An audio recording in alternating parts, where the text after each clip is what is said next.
Hello everyone, the SCP stream. Been a while. It's been a bit delayed and I apologise for that, even though it wasn't my fault. What happened was essentially that the whole wiki.com site was hacked and went down, I think, on the 19th. So yeah, that's the thing.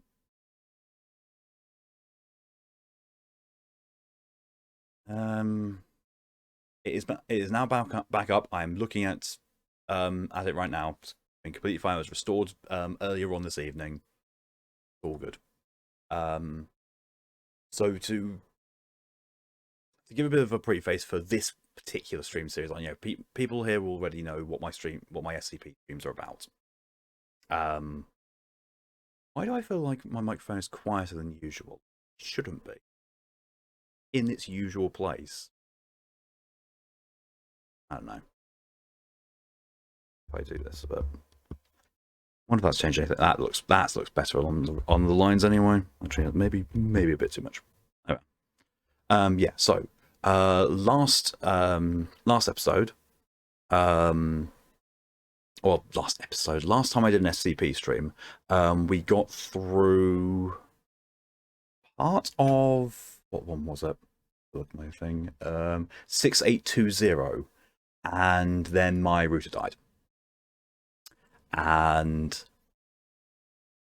and I couldn't get it back working. So I ended the stream then.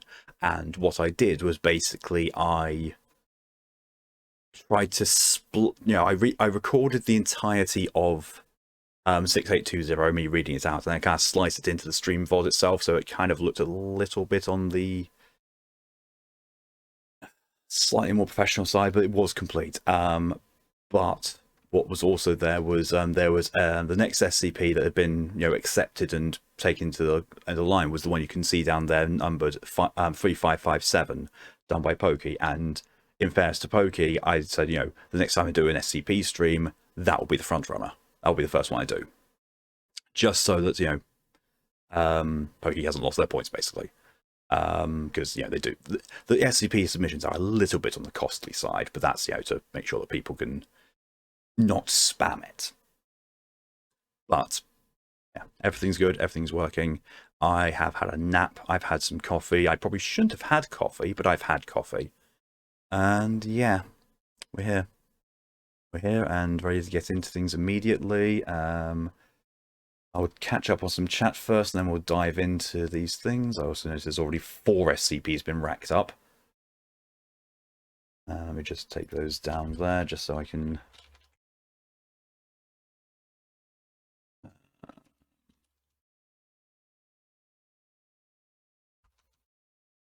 check that I've not read any of these before.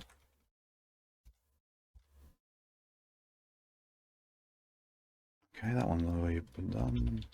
That one's been done. Okay.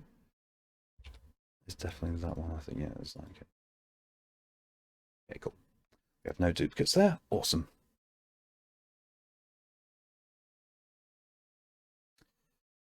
Right. Okay, so let's catch up on chat and then get into things.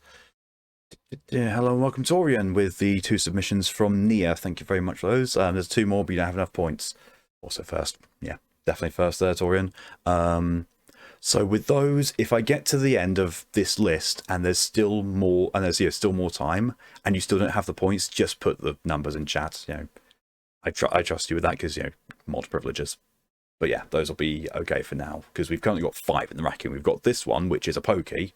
We have another one that's a Pokey as well, so that is possibly going to be everything. That might actually be everything we're going to be doing today because Pokey does tend to pick the really long ones. They're really good and involved, but they are long. Yeah, stream elements was being really, really late. And hilariously, like, Torian put in the stream elements command and then stream elements came up. So I don't know if that was the other way around or what happened, but still. Might be a little tipsy already.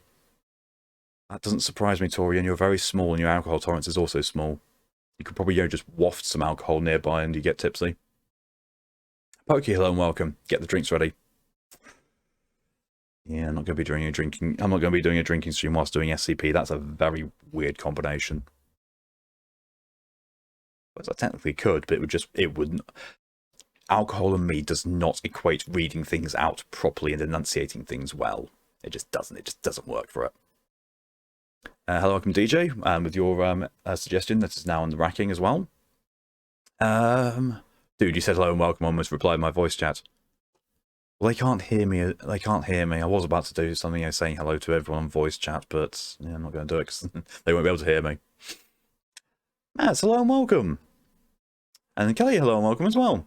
Better. I don't know what got knocked down. I do not know what got knocked down volume-wise, but I noticed that usually I am redlining, even with all my filters and all my stuff. But I'm usually slightly redlining or high redlining because of my normal tone. And this was barely hitting the yellows. So I thought, oh, that's clearly not right. And I'd been, holding down the volume up button to mute it rather than the volume down button. So it's not that. I don't know what it is then. And yes, there's the guidance for the SCP stream question. How do you find the number if it's numbers, letters, hyphens? So what you do is on the SCP site, which is scp-wiki.wiki.com, you look for the SCP that you want. If you find if you know of an SCP or you find one that you like, there will be an SCP designation, and it will be SCP dash numbers, and then if it's a joke one, it'll have dash J afterwards. But all you really need is the number, and I can find it. Also, if it's a joke one with the dash J afterwards, it is best to mention that it's the dash J as well, because otherwise I'll look for the actual one assigned to that number, and that never goes well. Okay, you might have to ping me in here and in server. I was going to say I have to be in the server because there's no pings here. I mean, I will say if people are trying to get your attention, and hope that comes across the voice. Tipsy was because I beat SC coming to the chat. Oh right. Yeah, be tanky, so it should be fun. Ooh. Ooh.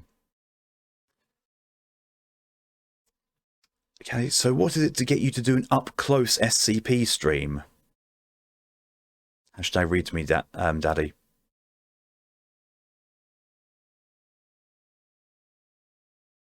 I don't know. I did think, like I could do, I could do the entire stream like this. But, doesn't really go along too well with reading out SCPs of, cryptid horrors. Hey, hello and welcome. Chaos, woo, I'm so low energy, but you'll kill it. Mood. Then you, for the up-close stream, insert camera into nostril. No one wants to see that. I mean, Callie clearly is not here for the SCPs. Callie's here just to listen to my voice. Which, flattering, but at the same time, oh shit.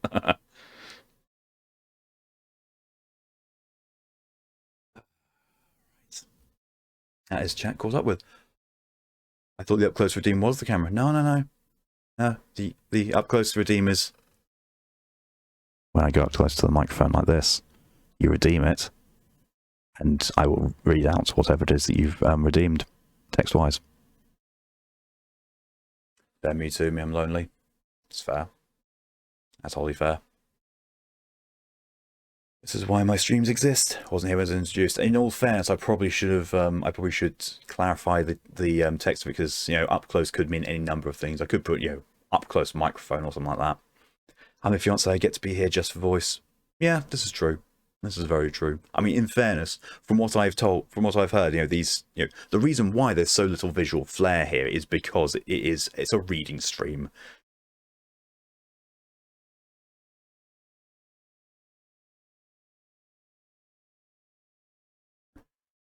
Fuck off. I'm taking the points for that one. I'm not saying it. I'm just going to tell you to fuck off. I am not going to say that phrase. I've said that phrase a combined total of maybe 5 times, and I fucking hate it. Ooh, get fucked. I was working on stuff, had music on, but it wasn't really helping. That's fair. Sometimes music can be too too backgroundy, and sometimes you do need someone actually talking to be helpful. Howard says the French. You know, surrendering at every possible turn. Hello and welcome. Sup, pets? Oh god. Oh god. You better have eaten, otherwise he's going to get her whip. It's good for focus, not good for moving. That makes sense. Yeah. Yeah, because... Yeah, I know, because when you want just, you know, just focus, you can have music in the background and you can kind of tune it down to a background level so you're still not alone in silence and, you know, the deafening silence kind of thing, and it helps you to focus. But sometimes, you know, mood happens. Step past his sup pets backwards. Oh god, squirt. Right, we're getting into the first one. Oh yeah, I need to change that. So the next SCP is going to be !J. That one's from Nia. That one's worrying. Actually, you know what, Torian? I will refund that that first one, because I do remember that Nia had also put those that one in beforehand. I think I refunded him the points anyway, but yeah, still, that's on instructions. Yeah, it is instructions, but still, no need for you to use up your points on something that has already been required. Stress is desserts, no parts is strap on.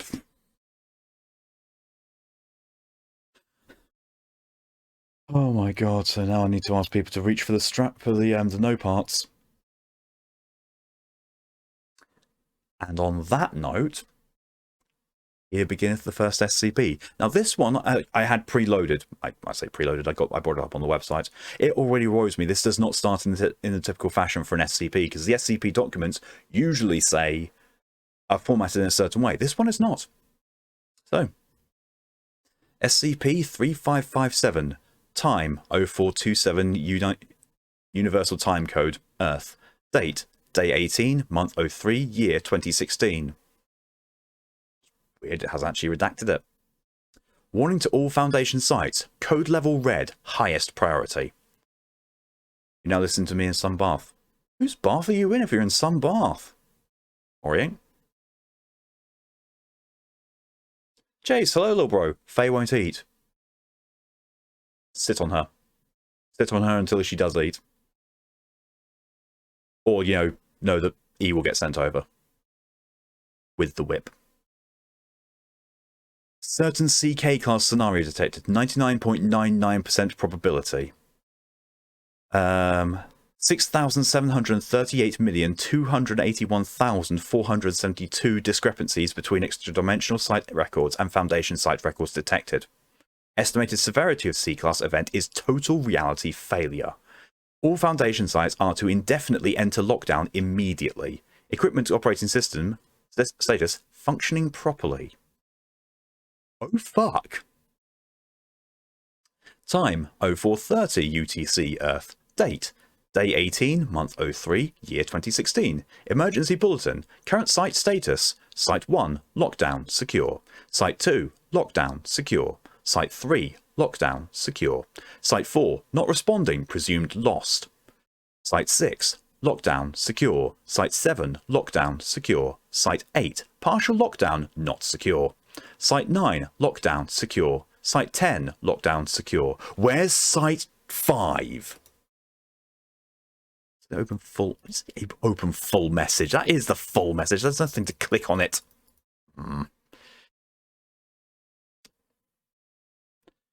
They haven't eaten yet. Well, good girl needs to. Oh my god. Jesus. Time 0511 UTC Earth. Date Day 18, Month 3, Year 2016. Attention all sites. 056 update. The Black Moon howls to let us know it is still there. Universal lockdown declared over. That's a bad sign. It appears that the warning that was sent out 45 minutes ago was nothing more than a false alarm or a device malfunction. We don't have any current indication of a CK class scenario. Reality is safe. Proceed as normal and stand by for future updates. 056. Verified overseer account. Submit operational clearance level. CK class is a reality restructuring event. Total reality failure is a ZK class. Thank you. You just didn't want a piece of cheese to eat. You better eat. Everyone better take care of yourselves. Eat and hydrate and, I don't know, stretch. Clearance accepted. Retrieving documents. Welcome, 056. From 056 to the Overseal Council. Subject regarding what happened. Date 26/03/2016. Everyone seems to have brought out the cover story about everyone seems to have bought the cover story about a false alarm. That's good. Now we just need to figure out what actually happened. Yolis has gone back to me. I forwarded her initial documentation concerning the detected CK class scenario and her email to you. I'm scheduling a vote in 24 hours on the special containment procedures she's created and to decide on an object class. Thank you, Faye, for the contribution to the VTuber Stream Challenge and also to the hydration reminder. I have got an extra full bottle of water fresh because it's a talkie stream. Bubble, that's a self-care. It is, yes. That also counts. It's very good of you, Kelly. I approve. Open Detachment 1, Preliminary 3557.scp. Item number. Now this is something I see.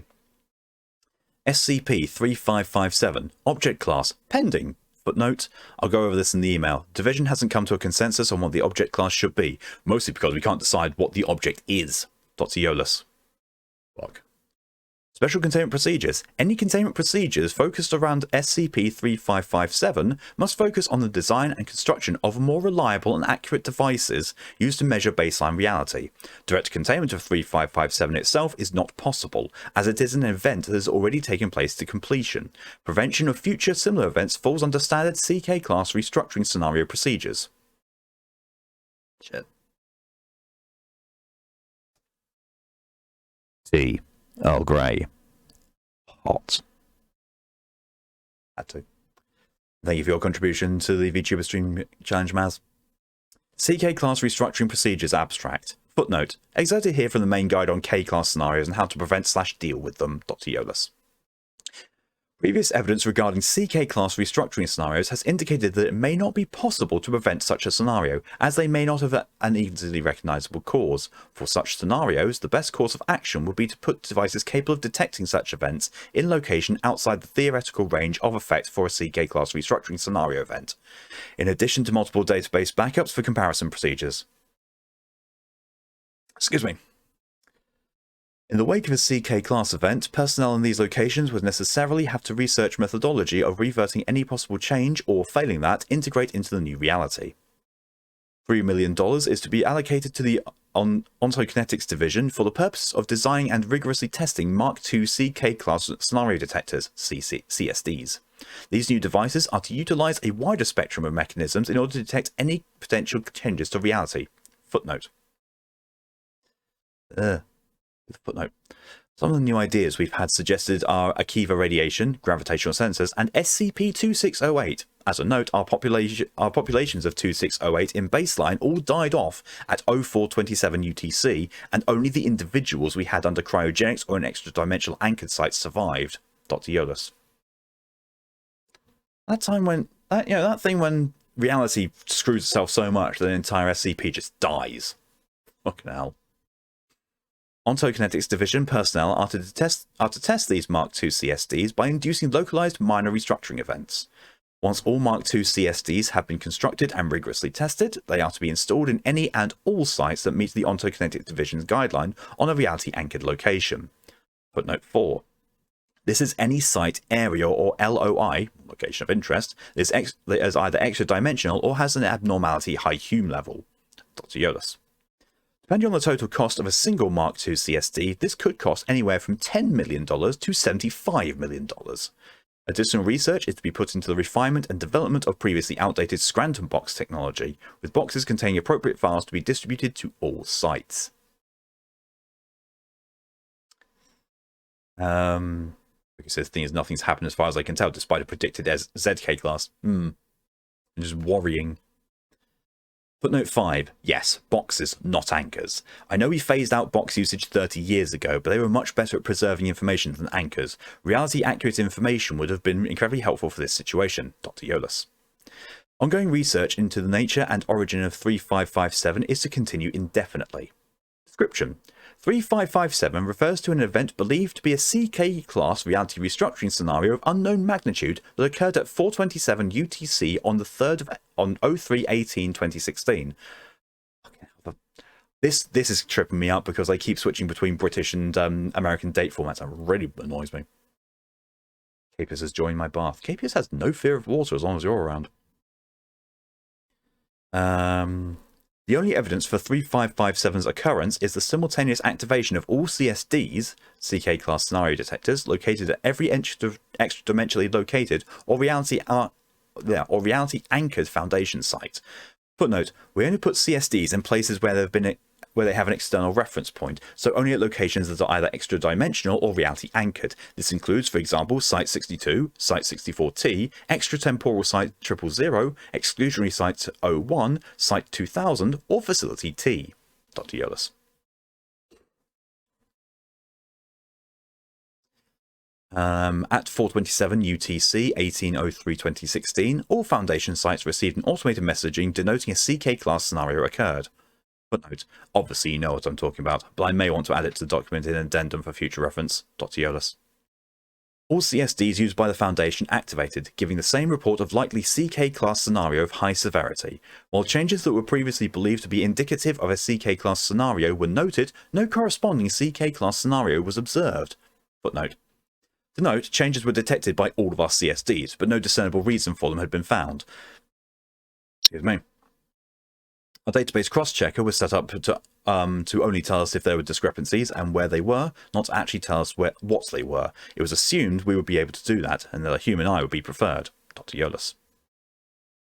Detectors either denoted a change at 427 UTC 1803-2016 and only at that time, or became unsynced at that time. And E, thank you very much for the suggestion of 4885. I'll just double check. That's not been done before. Cannot find. And not find. Okay, yep. Let's be adding to the racking. Right. What I'm going to do is I'm going to pause the SCP redeems now because we've got 5 in the racking, and I don't want people to get into a position where I've got so many requests I just can't catch up with them before the stream ends. Because what I also do is when I start reading a SCP, I accept the redeem, so it finalizes the points. So that if I run out of time or I can't do one for any reason, I can reject the other ones so people get their points back. It's only fair.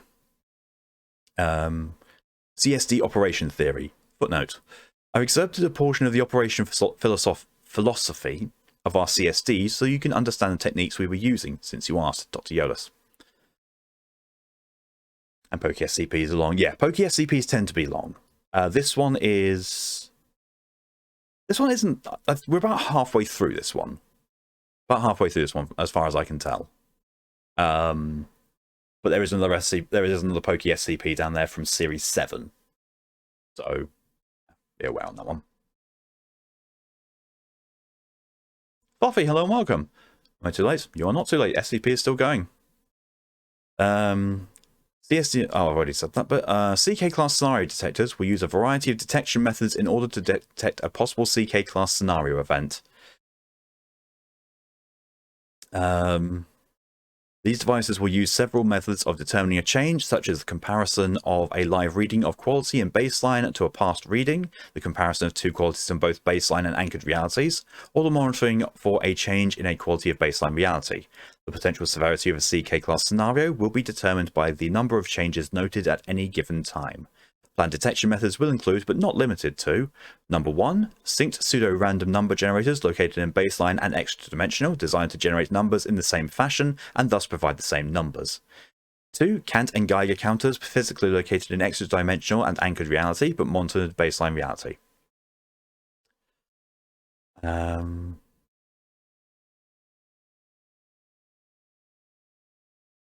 3, atomic clocks synced to one another. 4, regular database cross-references, functioning by hashtag random sections of the database and comparing hashes to each other. 5, applied thaumaturgical sensors set up to alarm if a large change in the state of reality is detected. 6. Electromagnetic sensors detecting any sudden changes in background electromagnetic radiation patterns in baseline. However, despite the simultaneous activation of all equipment in the extra-dimensional sites, no change has been recorded between baseline reality before and after 0427 UTC 1803-2016. No differences between extra-dimensional site records and any Foundation site records have been noted that were not a result of improperly updated records. Footnote number 10. That is to say, any difference we found were because of clerical error, not actual differences. No differences noted were beyond what would normally be expected. Dr. Yolis. No differences or changes between reality before and after 0427 UTC 1803-2016 have been noted by any personnel who were located in extra-dimensional sites or within reality-anchored locations. Footnote. Some examples of personnel who were outside are personnel who were in Universal Kappa Erich, visiting the Third Antarctican Empire, or inside SCP-2627. Dr. Yolis. Under the operating terms of various Foundation/GOI treaties, including the Triumvirate of the Swiss Information Security Act and SUSOCT, information regarding the event of 0427 UTC 1803-2016 has been requested. These groups have confirmed that a disturbance of some kind was noted, although no actual change has been detected. Foundation moles and various other GOIs have confirmed similar circumstances in their organizations. Footnote, I'm taking this as verification that this wasn't merely someone trying to trick us. Dr. Yolis. Foundation assets deployed to investigate CSTs have concluded that all equipment as functioning as expected, without any noticeable flaws. A uniform malfunction of the equipment has been ruled out. 3557 did not coincide with any heightened level of activities of any SCP or known phenomenon with the potential to cause a CK-class scenario. No suitable cause for 3557 has been discovered. Several theories have been created behind 3557. Number 1, 3557 represents a CK-class scenario that affects the baseline reality before rippling outward and affected extra-dimensional realities shortly afterward. This restructuring changed the past and present of the baseline reality and then altered other realities to match. Footnote. Thus, the warning message was sent within the brief moments between 3557 affected baseline reality and associated realities. Dr. Yolis.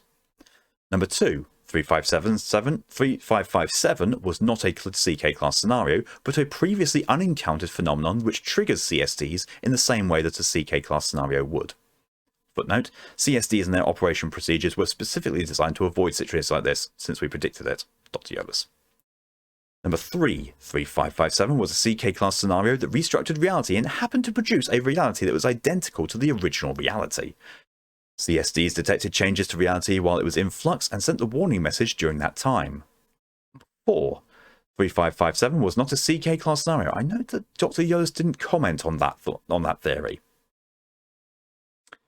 Anyway, 4 was not a CK-class scenario, but a sudden, currently unexplained, and simultaneous technical failure of every CSD employed by the Foundation, which all produced the same results. Footnote. No one in my division thinks this. Dr. Yolis. And that's going over the footnotes that were already added. Open attachment 2. Regarding what happened. Email. From Ontokinetics Division Lead Researcher Dr. Leslie Yolis, 2056. Subject. What happened? Date 25/3/2016. Thank you, E, for the contribution to the VTuber Stream Challenge. Nice, 888. Dear 056, I wish I could give you some better answers than what you're about to get. To answer your first question, after the reception of 3557, we went and checked every CSD we have. All the monitoring systems we've used have been tripped and turned on, but we could not determine any reason for them to have activated. For instance, our synced atomic clocks between CSDs in baseline, reality-anchored, and extra-dimensional sites have been unsynced, but there was no reason for that to have happened. Also, our database cross-checkers are only set up to register if there were discrepancies and where they were, but not what those discrepancies actually were. The idea was that we'd have the data to actually cross-check. Lydia, hello and welcome, and thank you for your contribution to VTuber Stream Challenge. Lydia, the typical Lydia arrival sound now is just... I'm guessing that you're here because you can't sleep, Lydia. If that is the case, I'm very sorry to hear that, and hopefully listening to me read out cryptid horrors will help. Next, no, we don't have an object class for 3557 yet. There's been some debate, but the jury's still out on this one. The following have been suggested. Extra normal event, 3577, is one and done with. There's nothing to contain. Apollyon, 3557 may have already ended the world, and there's nothing we can do about. We're living in a new reality that may have nothing to do with the older one. Cater, there is a possibility that 3557 could happen again, and it's something that we'd want to prevent if it does. It's nearly impossible to contain, so we have to be vigilant. None. 3557 was a technical malfunction, not an anomaly. It doesn't deserve an object class. That's one way to piss a SCP off. Just Lydia tonight. You can imagine. Tiredness makes for a non-lewd protopat. Finished the piece I was working on, so I can't sleep. Oh, I'm sorry to hear that. Did you post the results of it in the Discord, or are you going to be posting those tomorrow? Because if so, I'll go and have a look right now because I'm keen.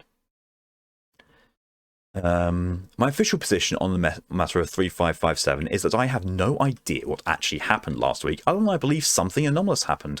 There is not a single theory that I find explanatory. I'll now go over why. The majority of my division shares in this belief. It is awesome. Let's have a look. Moved where my phone was and still reached for it. What's wrong with me at times?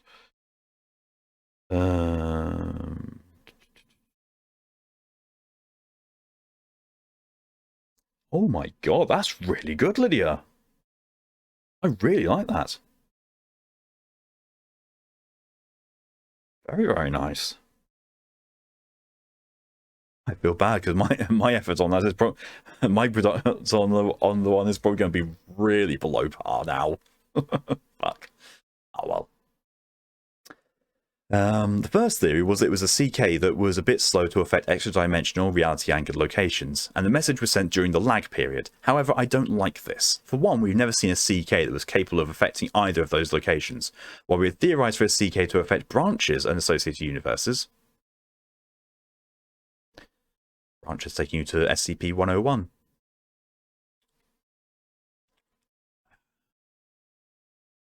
We never thought it was possible for a CK to affect a completely different hub. Personnel we had in different hub worlds came back and didn't find anything odd with what happened there, and their worlds didn't have their CSDs go off. Not only that, a CK like that would have had to have punched through every reality anchor we have, and those tell us that they've been breached. And they don't think they were.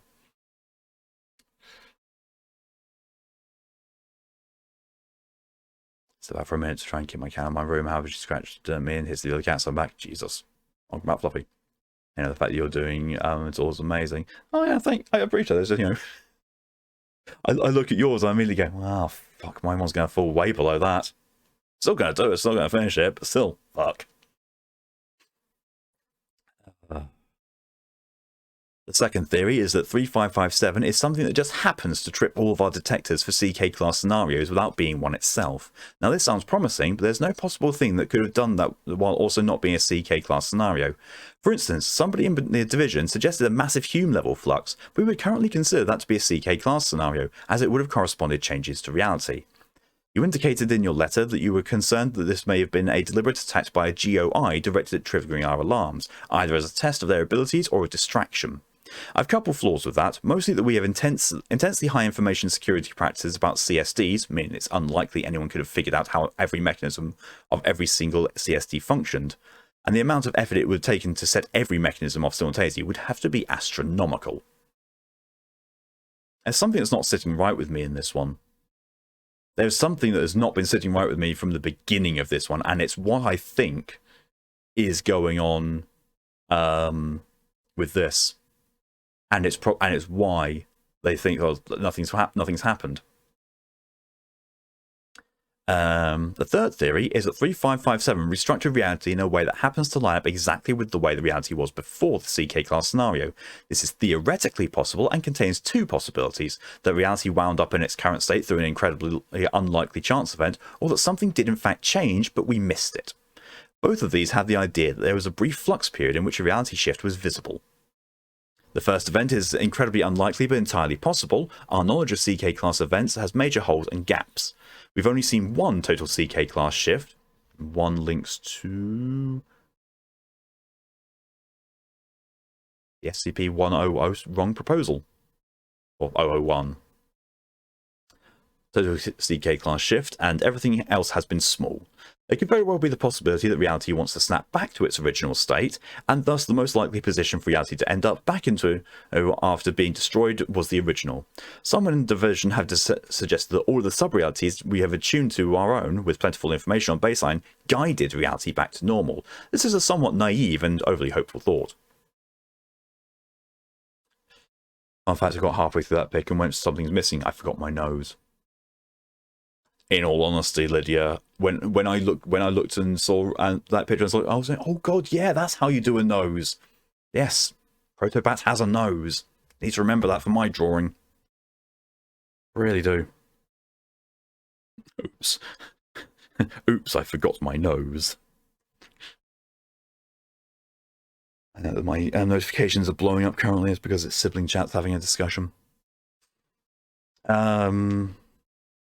The last possibility that we've suggested is there was no anomaly. I just want to take a brief moment of my time to say that, at the very least, there was an anomalous malfunction of our devices. The idea there was no anomaly is absurd, and I won't waste any time on it.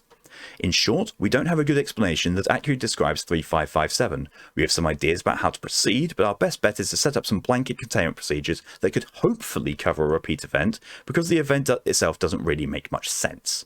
The big problem is that understanding of CK-class events was just enough to observe an event, but not enough to really understand an event. It's like an early man watching lightning and trying to figure out what happened from an objective scientific perspective. They aren't going to figure it out. Your final question, whether or not 3557 represents something that we actually need to worry about, I understand that you feel that nothing evidently occurred in the long run, but the implications of 3557 are incredibly startling and worrisome. I do not understand the approach of not worrying about that which you cannot prevent or stop, but it's not my personal philosophy. The biggest cause for alarm is that we have no idea what caused 3557. No matter what it was, it seemingly came out of nowhere and has no reason for existing. Another repeat event could strike at any moment, and we'd have no means of preventing it or knowing about it in the future. We may have narrowly dodged a bullet this time, and I doubt we'll be as fortunate in the future. First theory represents a CK class that is wholly uncontainable and covers up the evidence of what happened. Sure, this current iteration may not care about a past iteration, but neither will the next. The second and fourth theories are both something that is capable of rendering all our CSDs worthless, meaning that we'll have no way to tell if what an actual CK happens. The third theory comes with no guarantee that reality will snap back to its original state. We may have gotten lucky, and I've never been one to rely on luck. I understand that if the O5 Council is apprehensive about approving the containment procedures we've suggested, but if they are, tell them that the procedures would help for any CK class scenario, as well as several other K classes. Our methodology at the Foundation is one for the utmost caution at any cost. Let me know if you need anything else. With respect, Dr. Leslie Yolas, Secure, Contain, Protect. And that's the end of it. That's the end of the SCP.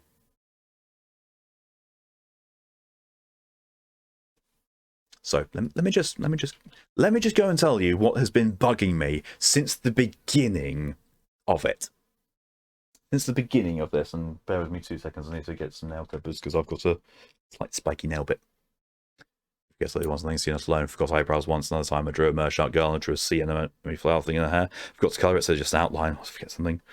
I mean, in one of the pictures of Amari I've got, I did the highlights. I did the highlights on his neck floof. And then I didn't do the whole thing of selecting all the outlines, then deleting everything outside the lines. So it looks fine if you look at it on a white background, but as soon as you put it into Discord with the invisible background thing, it completely and utterly shows up. And it annoys me because I see it every single time. No one else seems to have noticed, but I look at it, I see it every single fucking time. Almost forgot to color my character's eyes so that derpy as hell. Ooh, yeah. That's why I have why I keep doing the trick that Lydia suggested. I have a color that I've got as the bottom layer, and I have that set to be like, I don't know, green or something, so that I can just flick the visibility on of that background layer, and I can see if there's any bits that I've missed, as in coloring bits. It also helps, if I'm colouring in something that is very close to white but isn't actually white. But yeah, so the thing that bothers me, the list of the site status. So we have 1, 2, and 3 locked down, 4 not responding, presumed lost, but they know that 4 has gone down. And then it starts 6. And you have 6, 7 lockdown, 8 partially lockdown, 9, 10 lockdown. Where's Site 5? That's my thinking of what's happened to 3557. Where's Site 5? Site 5's the one. Site 5. Yeah. Site 5, and also the stuff with Site 4 and 8 are worrying me. There is no Site 5. Yeah, anyway. Still, that was that one. And we are now going on to what has been known as a near classic. Change all these things. Instruction. Can you show me? There we are, please. The SCP coming after that should be 1296. Okay, which is another Neo one. And Neo tends to find the ones that are either absolutely batshit crazy, funny as all fuck, or just weird, or or torturous, as we found out last time when he suggested the most Darkblade. Just Darkblade. I'm guessing it's going to be at the bottom. There is no Site 5 from Pokey. There we are. Oh god, this joke, the title of this page is called Some Fucking Thing in a Box. We've got the fuck box going on.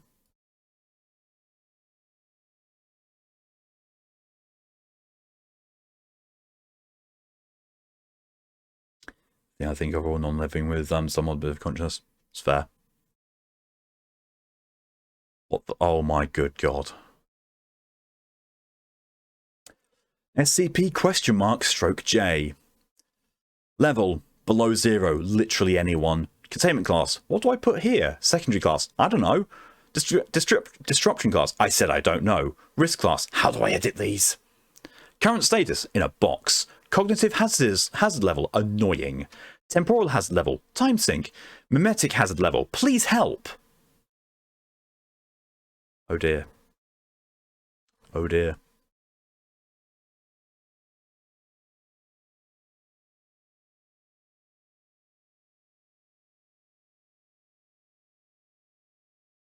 Okay.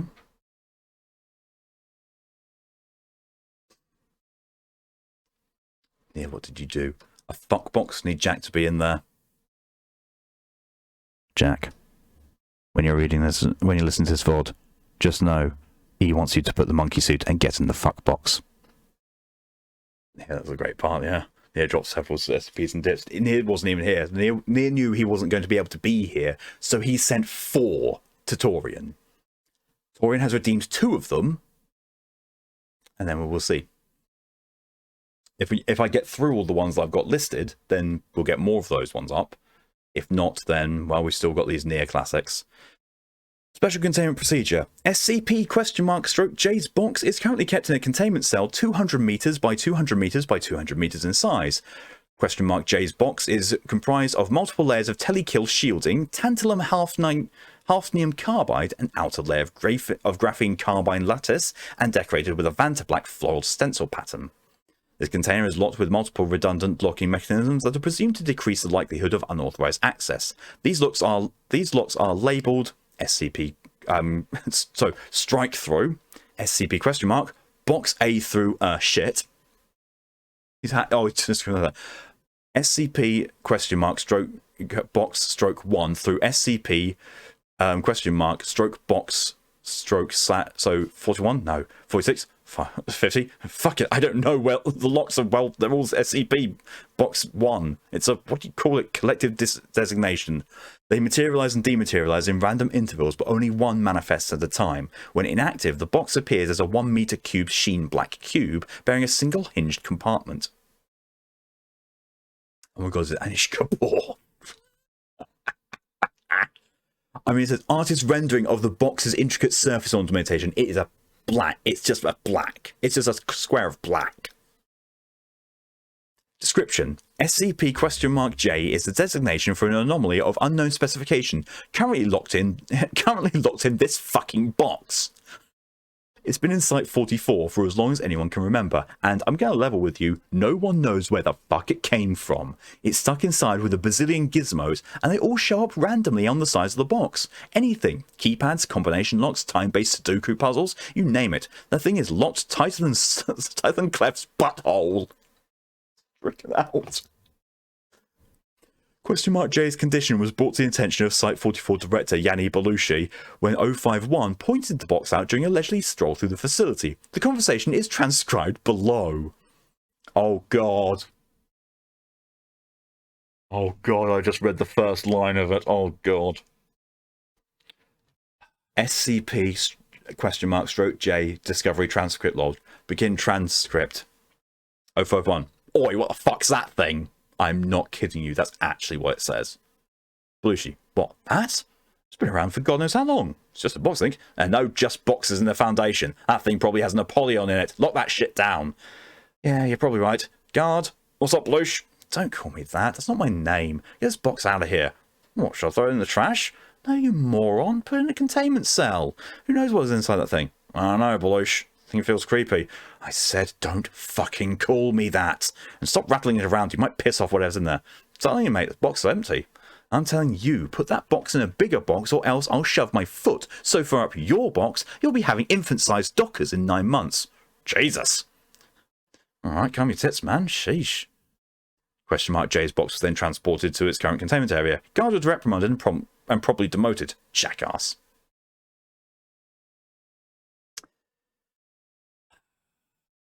We weren't sure if the box was safe to open for the longest time.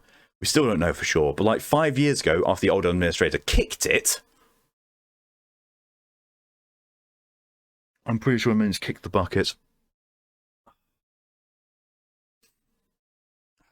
Story goes that the council was divvying up his stuff, and 054 kept going on about how the late admin borrowed his signed region-free copy of The Fringe, the complete series Blu-ray box set, back in like 14 and hadn't returned it, and it was the old man's DVD collection hadn't been recovered with any effects from his numerous storage units. Footnote 1. Oh yeah, you remember that whole thing? Turns out the previous administrator was 3 wooden Adrian Dac chairs in a trench coat, disguised as a human. What, they never told you that? Oh right. Speaking to wrist. I'm going to need some Class B amnestics on Site-44, sub-level 18, room 7A. What? No, you're fine. Just stay right here. They found some ledger of the admins with "Open the lock, enact evil, chairman agenda" scribbled in one of the margins. 051 mentioned question mark J's container having locks. Then they got this ludicrous idea that was somehow referring to the same thing, and maybe SCP J, question mark so J's box had a bunch of stolen Blu-ray discs inside. What the fuck? I'm still slightly in disbelief that this has been transcribed, that 051 has opened up with, "Oi, what the fuck's that thing?" I'm playing Elden Ring. I'm getting killed from laughing at that character already. This is what Nia's ones are always like. Nia happens to find the ones that are just absolutely either cringeworthy or hilarious. So we started opening the box for them, or doing our best to. Then, like last year, 054 finds his box set of The Fringe in his basement, behind his dehumidifier or whatever, and left us to figure out the nature of question mark J ever since. Anyway, we're making progress. Probably. Every time we solve something, or we think we do, the box makes this tone, and we never see that specific bastard lock again. It actually does say bastard lock. Whoever wrote this is British. Whoever wrote this SCP is definitely British. There is no other culture I know of on Earth that describes something as bastarding quite like that. Inanimate objects, anyway. And calling it a bastard thing. A normal Scottish conversation. Sometimes the shitposts are the ones I find as shit. Like a German apartment, that's it. Yeah. I think it's working. Some of them have timers on their sides, counting down. Sometimes an instruction is scribbled in the exterior of the box, most often written in black permanent marker, which is, you know, an absolute pain. Most often, though, we're in the dark. We went for some clues, we'd be going nowhere. How else would we have known that you had to send it a fax? A fax? Who faxes shit anymore? What is this, 1870? Full list of all the goddamn locking mechanisms are found here. This guy's definitely British. Pretty sure it's got the. Nah, I'm gonna say British. I'm gonna say British for this. Let's go. Hello and welcome. No progress. They refer to colleagues to see whether there's stuff that's got you connect. That you can't. So we have a table. Type. Standard lock combination lock. Info. Item requires a 5-number combination. Notes. No solution found. Biometric fingerprint scanner. Requires thumbprint of late pianist Mzezko Horoski. Thumb is kept in a maximum security cryogenic freezer in Site 13. Footnote. Who in the fuck put it in there? God damn it!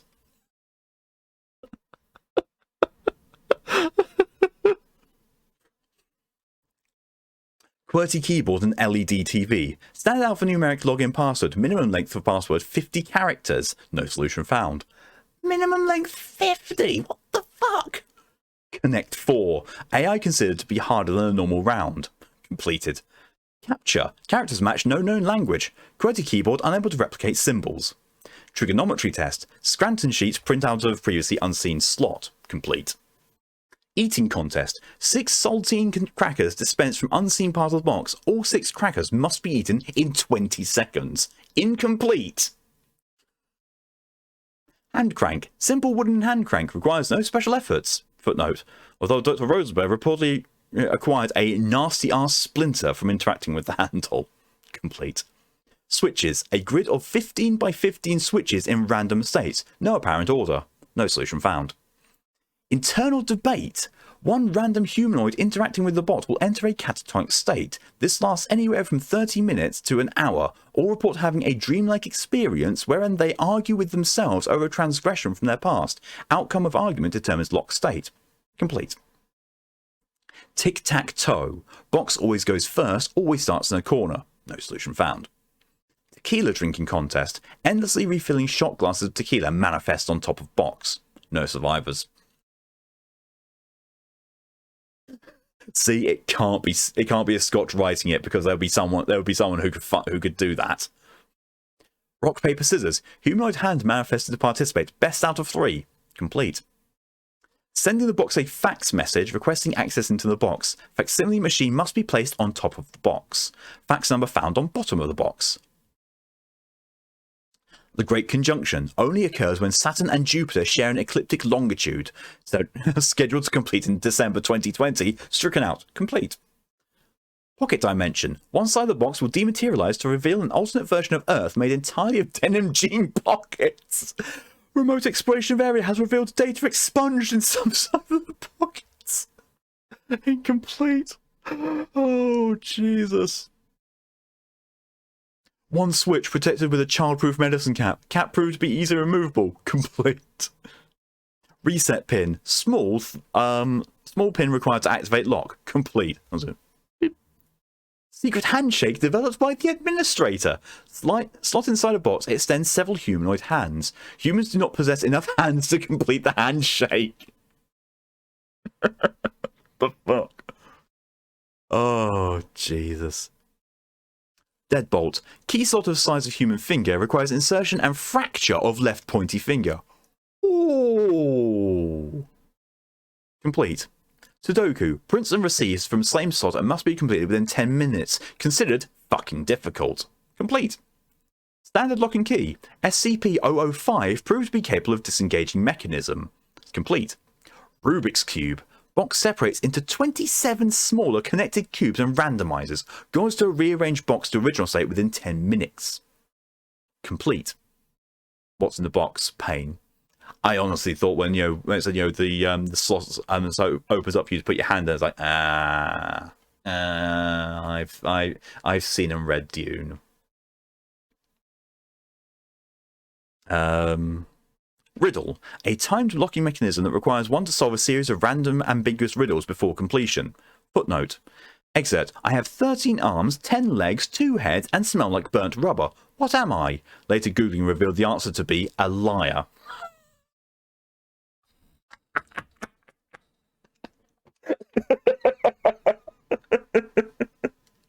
I love that. Incomplete. Data expunged. Data expunges. No solution found. Oh my god.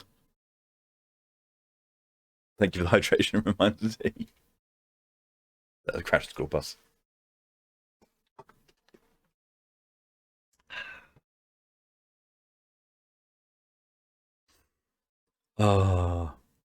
Cognitive test. A multi-choice quiz on pattern recognition as massive quantities of smoke confirmed as containing SCP-420J exuded from small holes in the body of J's container.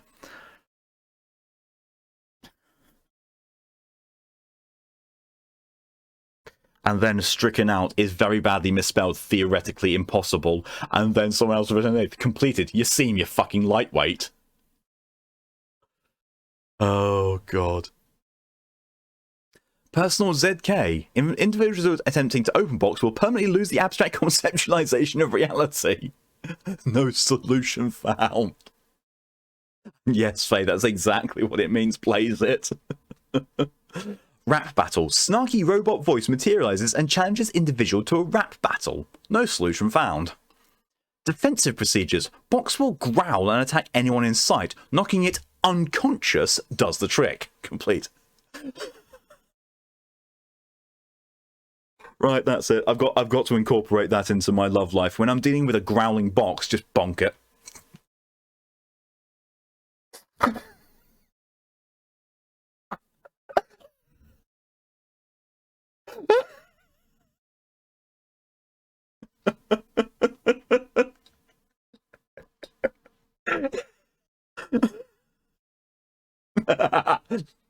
Love you, Kelly.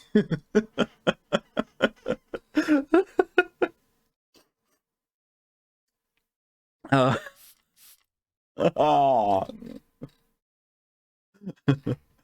Burn it home.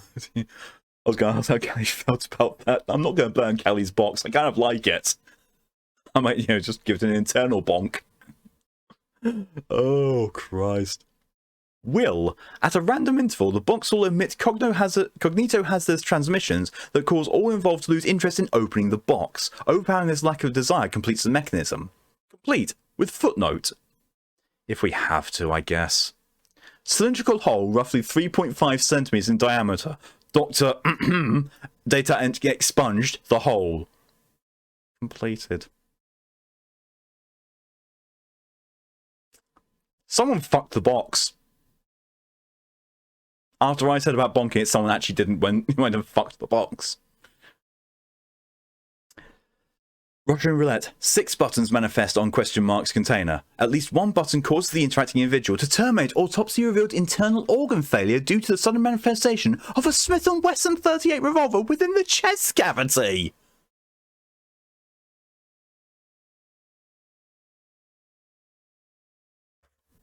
Literal death by gun. Complete. Staring contest. Large eye manifests on side, facing the nearest person. Presumably unlocks when eye contact is broken via demanifestation. Video footage shows an average of 90 minutes until demanifesting. Incomplete. Sure, Bright. Yeah, definitely. Definitely Dr. Bright. Oh, that's something I've got to do. That's something I've got to add to, the archive thing of the readings, is reading the list of things that Dr. Bright is not allowed to do. Fucking hilarious. Sharing contest. Large drop slot manifests on side facing the nearest person. Presumably unlocks when said person has given J's container enough of their own possessions. Video footage shows an average of 90 minutes until slot demanifests. Incomplete. Footnote. Solution determined not to be a flat percentage of possessions owned, but more likely a set quantity of items or cumulative value, monetary, sentimental, or otherwise. Intravenous lines. 7 IV tubes of different colours extend from box. A button corresponds to each colour. Red, orange, yellow, green, blue, indigo, violet. Richard of York gave battle in vain. Rainbow. All aforementioned colours cause individuals to explode.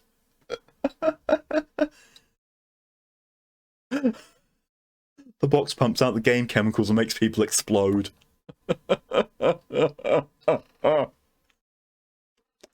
Hashtag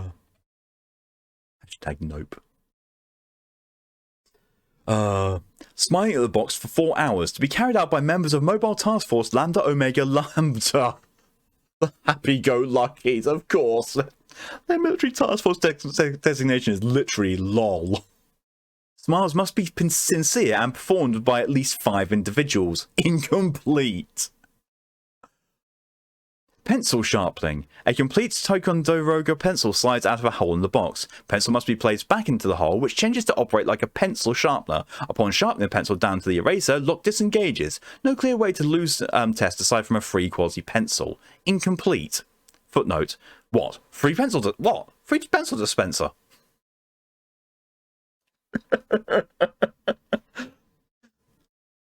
Salmon. Panels on all side faces of box dematerialize to reveal non-Euclidean passages. Salmon gush from compartments, creating debilitating tidal waves of fish. Single button on box disengages lock mechanism. Complete. Contract. Contract prints from box stating its official rights to open said lock would be provided cost-free should it be processed correctly. This involves getting the signed copy notarized, framed, and placed on the wall of its containment cell. Complete, but annoying. Placing a sandwich on top of the box. Must contain turkey. Completed by accident. I can imagine that. Click, oh, my sandwich. 2 buttons. 1 large red button bearing a skull and crossbones. A small green button with a happy face. No survivors. Oh Christ, it gets longer. Incident report, question mark 12A. During recent testing, several new locking mechanisms have appeared. Any undocumented activity involving question mark J's box should be reported to Site 44 Director Belushi immediately and recorded in the SCP question mark J's box's extended mechanism log. Let's have a look at the extended log, shall we? Oh, it's huge. Oh, that is huge. Oh, let's go for it. Note to all research staff. All locking mechanisms related to the opening of question mark J's container must be properly logged here. The following format must be utilised. Cheers out. Name, J.R.T. Lees. Date, 26/10/2017. Lock type, information on lock and notes. Trivia test, must answer correctly at least 7 of 10 questions on a variety of pop culture topics. Complete after 3 tries. Footnote. Good thing Dr. Blank is such an avid SpongeBob fan.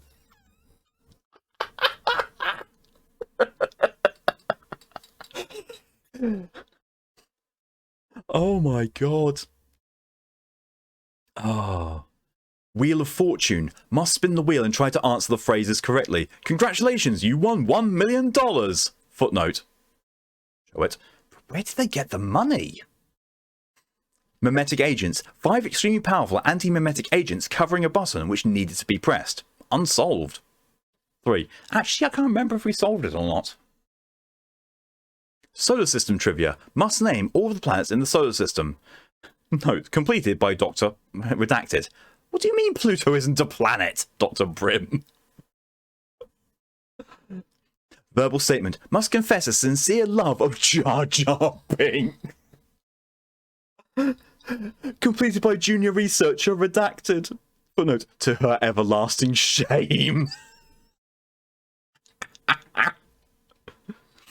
Computer test. Must document an anomaly via computer. Created a slot on joke SCPs, created an anomaly and failed.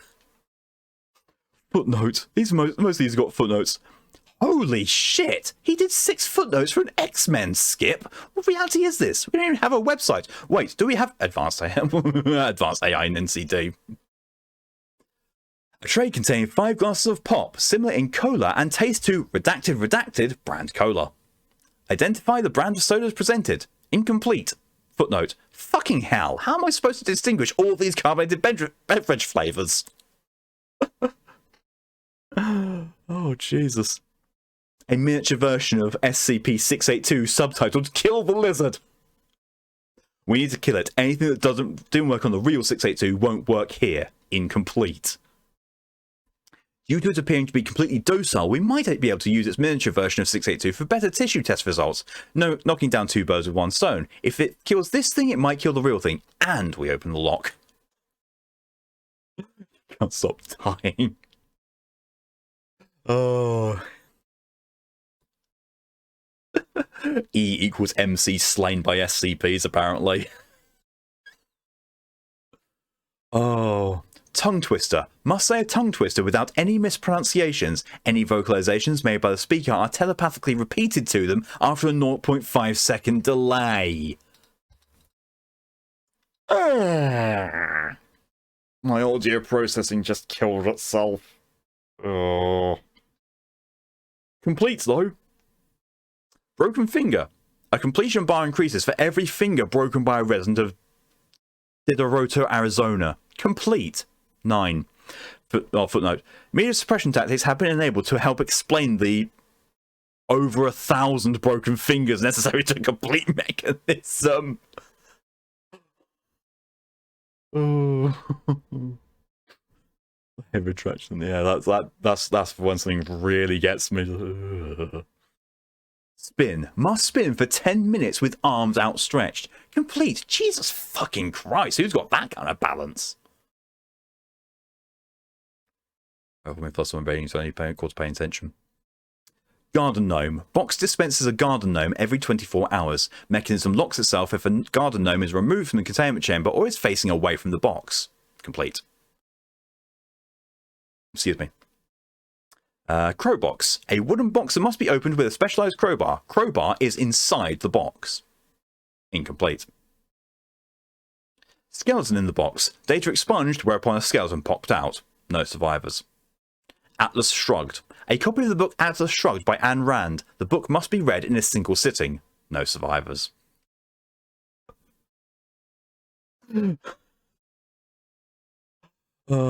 Don't touch me. A red button that expresses any annoyance when pushed. To unlock, subject must not touch the button, but must hold his finger above the button and say, "I am not touching you" for 15 minutes. Completed.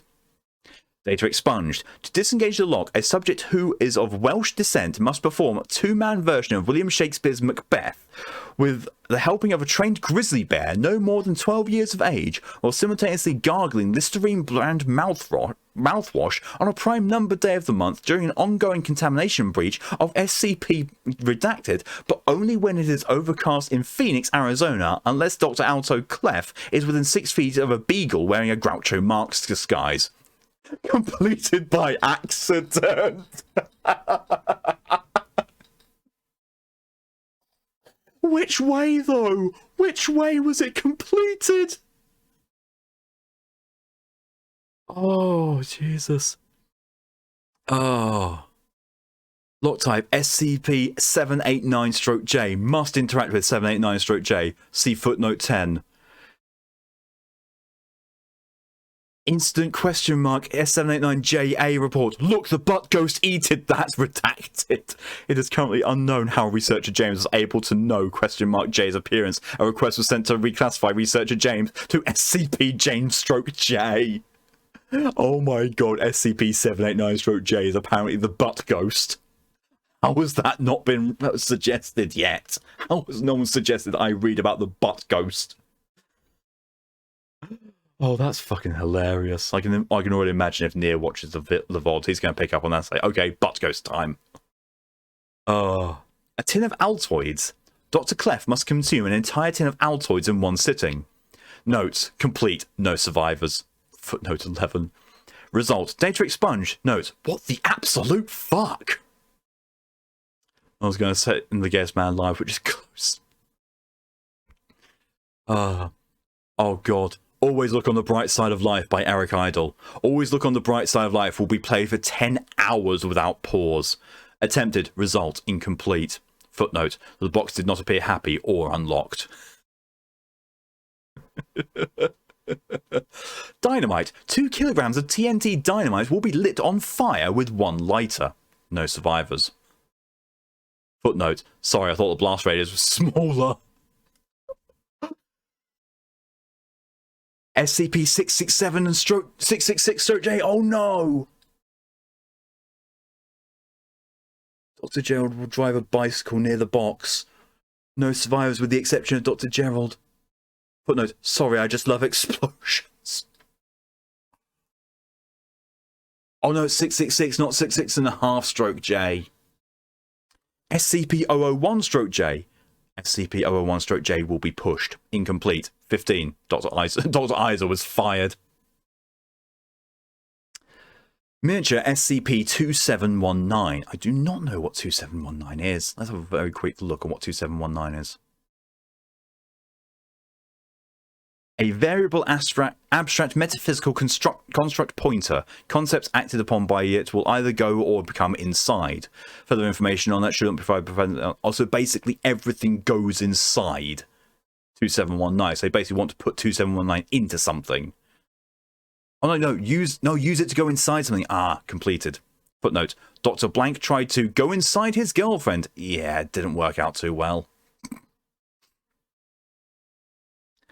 Oh Christ. That is what we call in the old game of notes as being telefragged.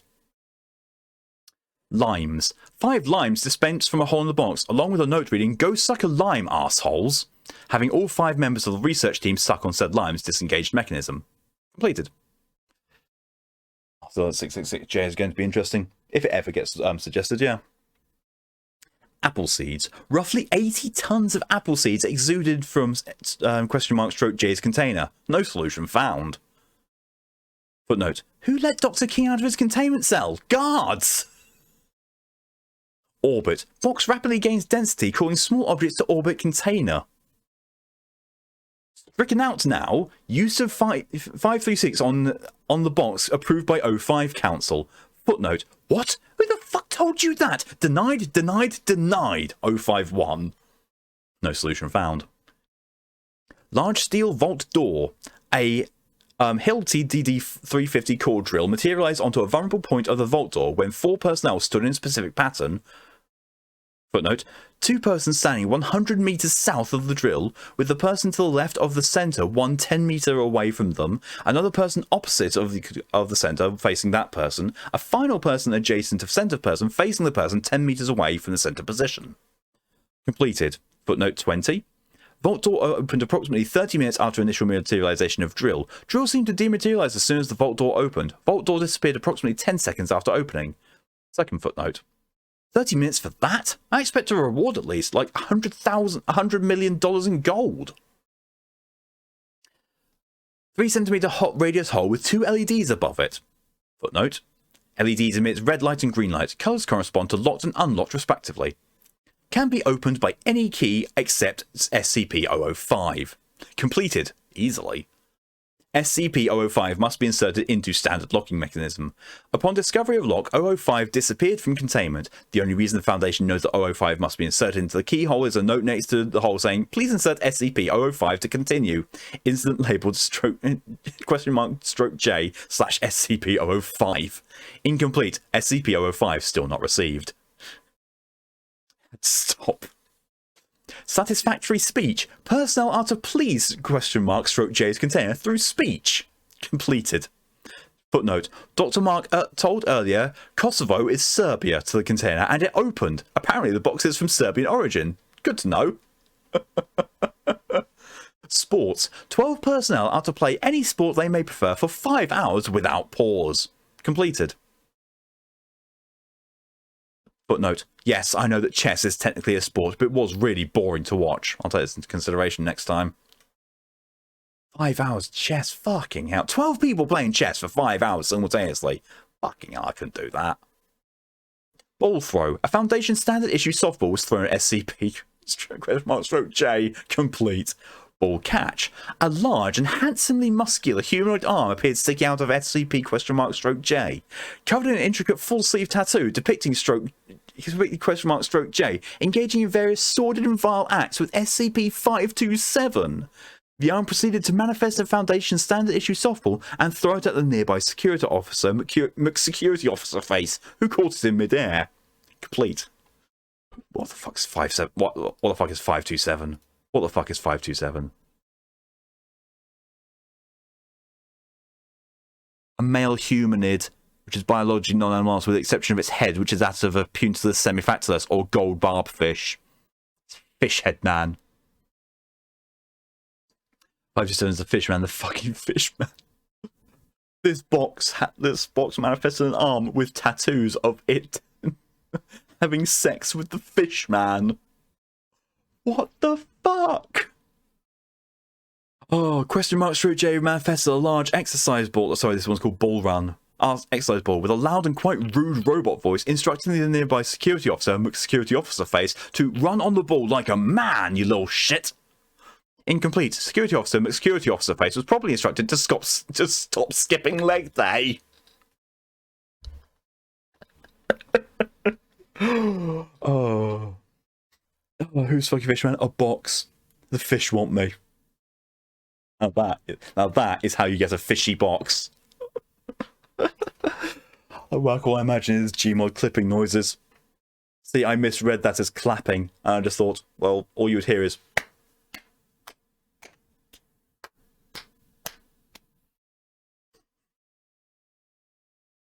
Ball kick. Question mark Stroke J manifested a pair of large and handsomely muscular humanoid legs, wearing a pair of equally large and equally handsome high heels, and a pair of perhaps even larger but slightly less handsome hammer pants. Legs were promptly kicked in the crotch by a nearby security officer.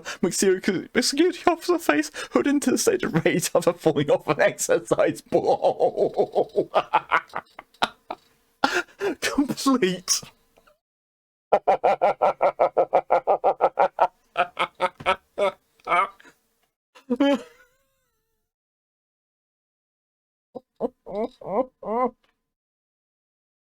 Oh, holy shit. Oh my god.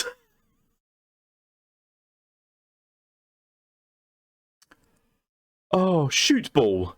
Question mark Stroke J transformed into a Suomi KP/31 submachine gun, modified to include the actual damn box in place of the cartridge. A nearby security officer face, who'd entered a rage state after falling off an exercise ball again, aimed the patriotically named submachine gun between the legs of Dr. Hoomst and pulled the trigger. Complete. Dr. Hoomst left testicle has been declared KIA and was posthumously nominated for the Alto Clef Award for itching horribly and at most inappropriate of times before being buried in a Foundation standard issue testicular burial ceremony, attended only by Dr. Hoomst, his close friends and family, and that one creepy ethics committee member who looks like the former Finnish president Ohokokon. If former Finnish president Ohokokon had sniffed glue since preschool and who always shows up for Foundation standard issue testicular burial ceremonies. Oh my fucking god. Shitting hell. Dong touch. Data expunged. Notes. Ew. This is both a legit SCP and a shitpost. Jesus Christ. Yeah, this is what happens with some of the better written Stroke J's. Memes. Security officer face, along with his buddies Dr. Van Dr. Butt and Janitor Armpit Jr., wrote and performed a 5-act theatre production based on a Rage comic from like 2007. Complete. Security officer face, along with his buddies Dr. Van Dr. Butt and Janitor Armpit Jr., were all demoted to D class by Dr. Hoomst. Footnote. If I ever again hear the words "Le empty bag o SCP-420J," I will face Mikane and walk backwards into Adjutum. Tips goes down on this. It's amazing. It really is. SCP joke. One researcher must tell a joke involving an SCP to a wall-mounted face. Complete. Footnote. Dr. Blank told a horrid joke about SCP-2719. Surprisingly, the face laughed and it was completed. When I asked about what happened, he just shrugged and said, "You wouldn't get it. It's an inside joke." Oh my god.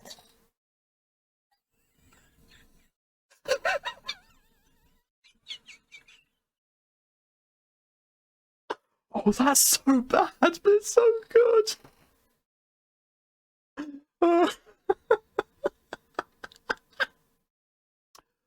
Love to wear the first today's magnificent piece. I know, right? Super Meat Boy.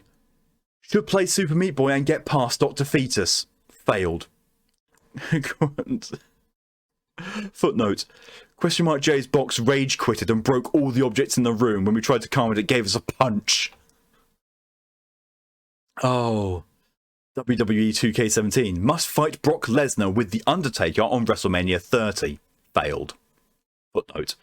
Incident NCD ?JB report. Advanced AI NCD suffered a short circuit. Blank should not watch WWE while he's on major supervision. You didn't get the inside joke. It was mentioned earlier. That SCP is the one that allows you to go inside anything. List of SCPs. Had to list every single SCP's number, name, and give a short description. Footnote 29. Later turned out to be a prank. Impossible due to certain SCPs. Footnote. The dotted number 1 as a prime example. Yeah. 2521. Excuse me. Lot type. Spell iCup. Digitally displayed showed the phrase spell iCup. Dr. Sherman enunciated the phrase ICUP. Complete. Footnote. He actually said it was an idiot. Distracted driving. An entire inflatable driving simulator apparatus with built-in screen pushed itself out to the sides of ?J. One person was required to pass the driving test while also being distracted by the fact that in 1998, The Undertaker threw mankind off Hell in a Cell and plummeted 16 feet through an announcer's table. Note, incomplete, stricken out, impossible. Drink Me. ?J manifests as a cup filled with an amber brown liquid with Drink Me printed on the side of the cup. D-Class 94509 was instructed to drink the liquid and soon after said, "Oh, oof, owie," reporting severe pain in his skeletal system. Complete. Insult booth. A curtained area similar to a photo booth labelled Insult Booth erupted out of one of the sides of ?J. D94510 was instructed to enter the photo booth. When inside, he pressed a large and prominent button which dispensed a ticket. Footnote. Ticket reads as follows. Your mum gay. Note. Got 'em. The 29-minute guarantee. A stack of pizzas. Footnote. 8 extra large deep dish pizzas. Oh, I could go for that right now. I really could. Oh. Who wants to split 8 deep dish pizzas with me right now? Was dispensed from ?J. A computerized voice emanating from ?J stated... Precisely. Thank you, Torium. Stated, you must go 42 blocks in 7.5 minutes or your ass is fired. With no destination given, researchers failed to deliver the pizzas. Stricken out. Just give me another chance. You're fired.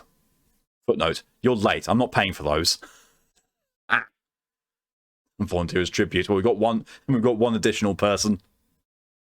So we've got 2 pizza eaters at the moment. Trout. A trout. Subject ate the trout. It was yummy and good in his tummy. Mmm. Note. Mmm. Trout. Footnote. Undefined. SCP-055. Give a full explanation of 055. Impossible. Footnote. Most likely. 3 volunteers. Hey.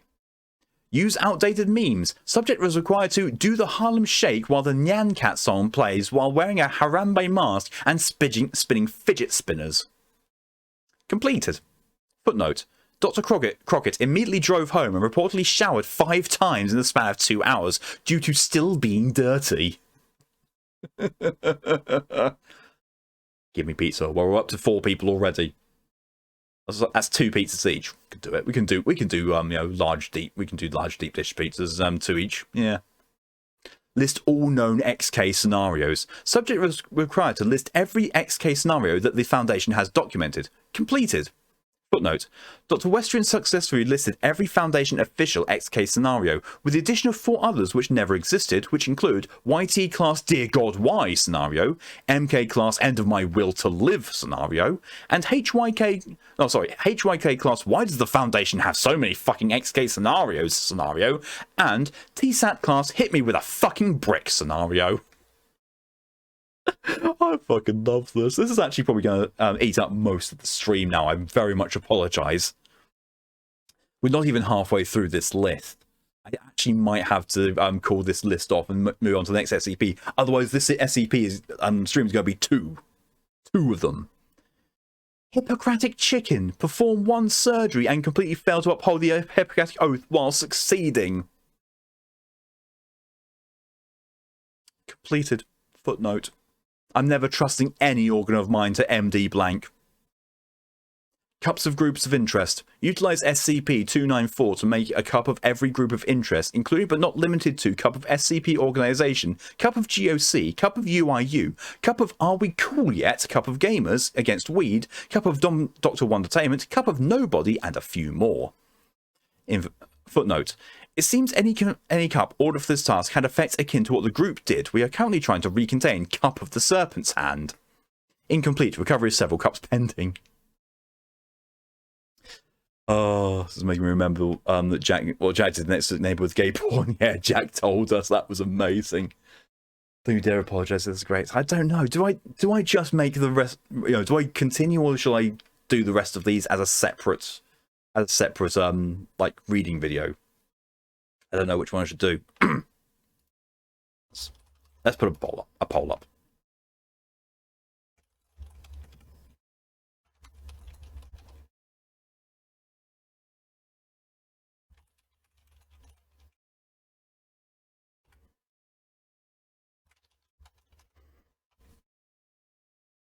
There we go. Poll is up. What do? Go on to the next SCP and I'll record the rest of these on a separate video to put up, or just keep going with them.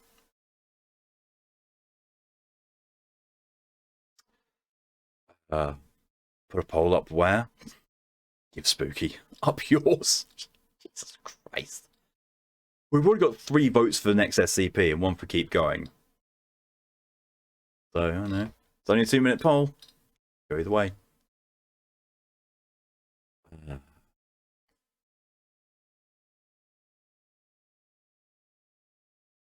We shall see. Either way, Jesus Christ. That's amazing.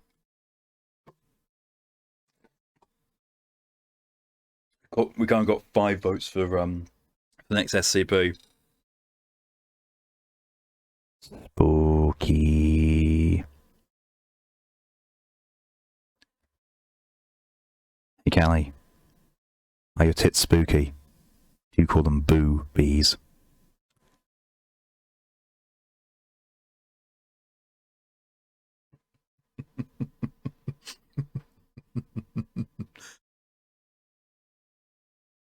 I love you too, Callie. Oh my god, there's the reply. There's the reply. Get out. Never.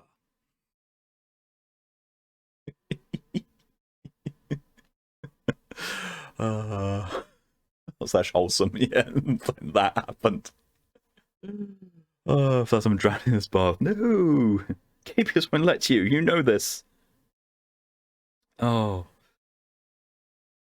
Why is there a tag from Scoot server? Oh, it's an announcement. I'm playing with fire Mongolian grows punishable by jail time. Oh dear. Okay, so the poll has decided we're going to be moving on. So I will just take a quick moment to make a note as to where I am in this. Then I'll record the rest of it as a separate one. Up to Doctor 8.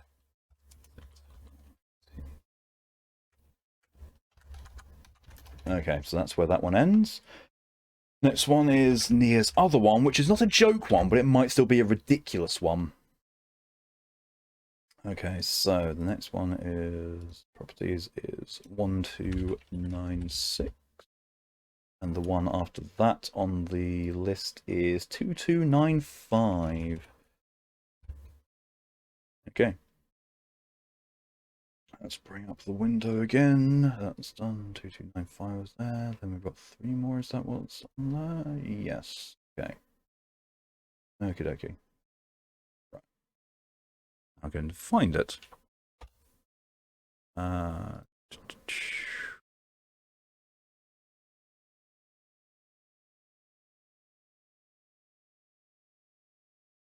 mean, also, Callie, you need to. When boobs comes up, you need to keep calm because, you know, you must contain the calamity that is your memories. Okay, calm your tits, love. Right, this is Theories 2. 296. It's close to the end. Good Lord. Oh no! Oh god, Neo, what have you done? This SCP's name is Dial a Llama. Dial a Llama. If this is about the Dalai Lama, I'm quitting.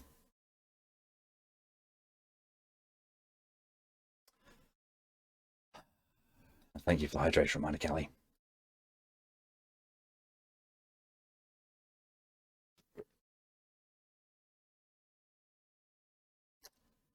I forgot to disable best behavior. Redeemed. Okay, so clarification on the best behavior ones. It exclude. Actually, no. I'll keep going with trying to fight you. You do realize I can just reject that. We know how our play fights turn out. I end up on top, and we end up doing something that's not safe for work. Anyway, item number SCP-1296. Love you too, Callie. Object class, anomalous phenomenon. Containment class, active. Hazard rating, green. Standard containment. Oh, for fuck's sake! I just realised I've already failed best behaviour. Because mentioning about going to be doing something that's not safe for work is breaking best behaviour because it's a lewd reference. Fuck. Sometimes I get caught out by those things really fucking easily. Go on, rack up the hydrations. Go on then. I know what you're doing. I will continue to read this. Standard containment policies. Contact information on file within Secure Archive 11. Special containment procedures. Schedule C experimentation plan. Remote testing area 3. Specimens acquired through the use of SCP-1296 to be stored in RTA-3 biological storage unit and disposed of after recovery and study according to biological specimen clearance protocols outlined in document CDP Bio N1. Accounts of contact with SCP-1296 outside of Foundation jurisdiction are to be investigated and addressed as they occur. Description.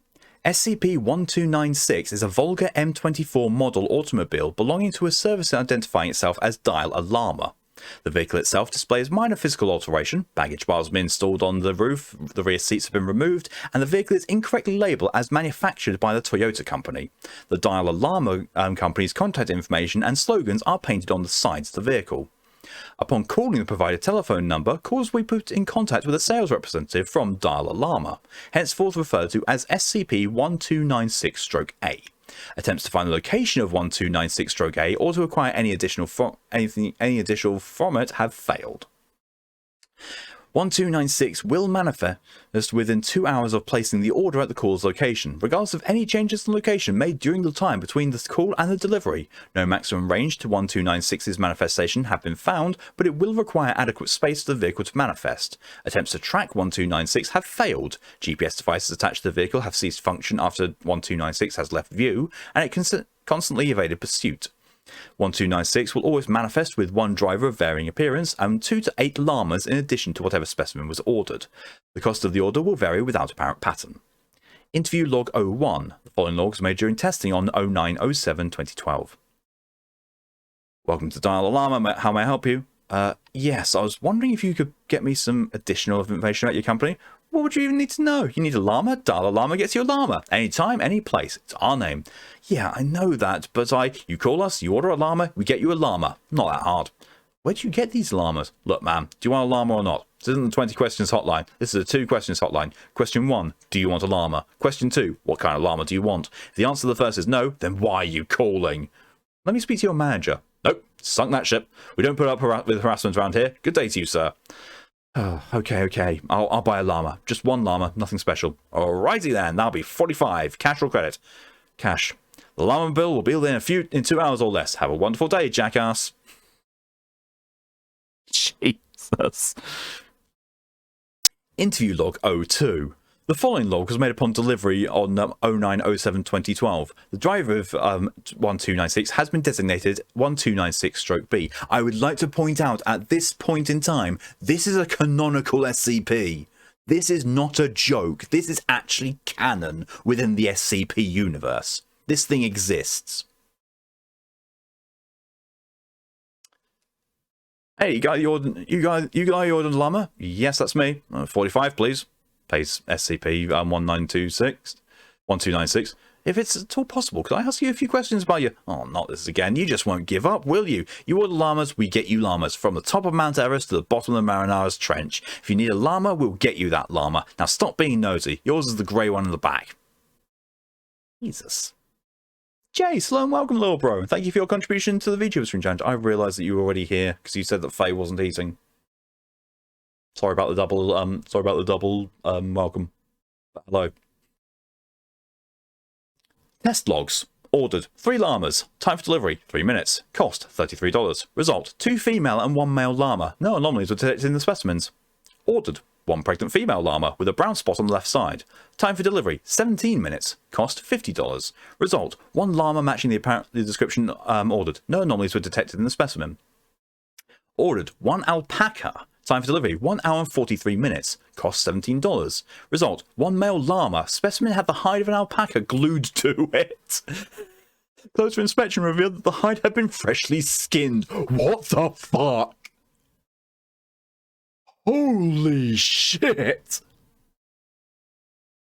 You've just been lurking, but head to bed now. Have a good rest of the stream. No problem at all, Jace. Have yourself a good sleep. I'll see you again later, and thank you for coming on as long as you did. Fuck. These guys might be responsible for the alpaca lips, or Llamageddon. It's starting. Ordered 1 llama. Time for delivery 1 hour and 27 minutes. Cost $200.02. Result blank. A Buddhist monk. Subject had no recollection of events preceding delivery. Subject was administered amnestics and released without incident.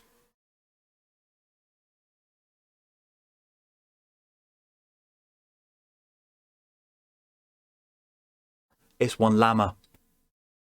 It's not a llama, it's a llama. It actually was Radio 1 LAMA. Oh my god. We had the Dalai Lama. They actually delivered the fucking Dalai Lama. Oh, Jesus Christ. They memory wiped the Dalai Lama. I knew it. I knew it when I said Dalai Lama. It would have something about it done. Bollocks. Bollocks. Bollocks. Bollocks. Bollocks. Ooh, ee, ooh, ah, ting, tang, llama, llama, pig, bang. Oh, Jesus Christ.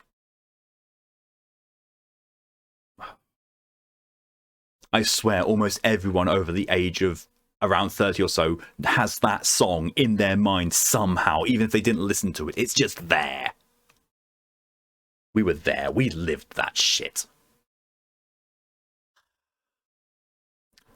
Ordered 1 robotic llama. Time for delivery 1 hour and 30 minutes. Cost $3,561.87. Results 1 automaton in the shape of a llama. Behavior was identical to that of a biological llama. What was that? I know the animal. What's an alpaca? It's similar to a llama, but it's also not. It's a different kind of llama, but it's a different kind of thing, but it looks different enough. Ordered SCP-1545. Time for delivery 15 seconds. Cost none. Notes: 1545 was observed to vanish from its containment locker upon ordering. 1545 was delivered 15 seconds later, containing 2 deceased individuals, both unidentified. Autopsy revealed that they have been deceased for at least 24 hours.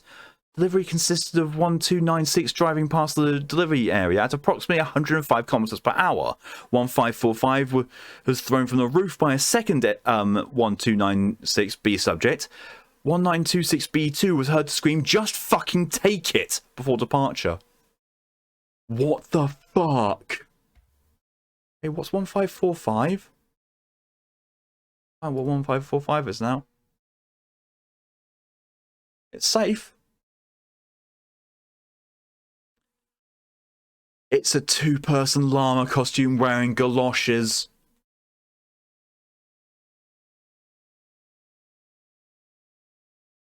That's why it contained 2 dead people.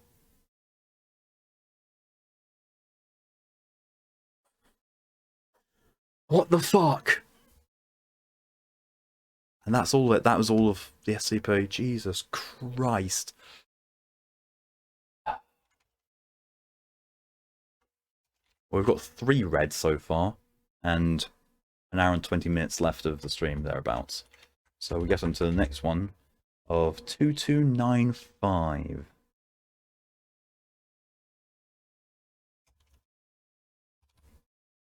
And the next one being 6959, which has the potential to be the last one. Sex number. It's not the one that's themed after the sex number. There is an SCP-6969.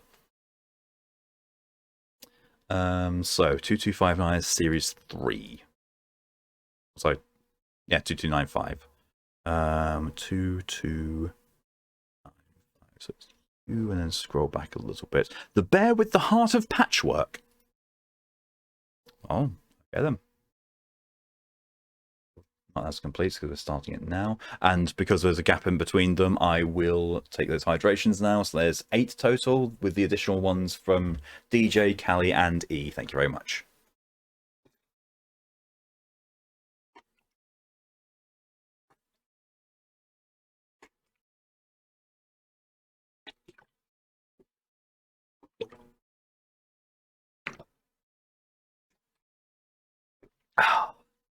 Thoroughly hydrated now. Anyone heard that squeak? That was my chair protesting at me, leaning in a certain weird way. Oh god, that one's so fucking, I'm gonna cry. Oh shit. I was so close to crying when I read, oh, I can't remember what it was, but the one that's, you know, the cardboard box that you open up and there's all these little origami dragons. Oh god, that one was fucking heartbreaking. Oh, and there's a picture of it as well. It's fucking adorable. Item number, SCP-2295. Object class, safe.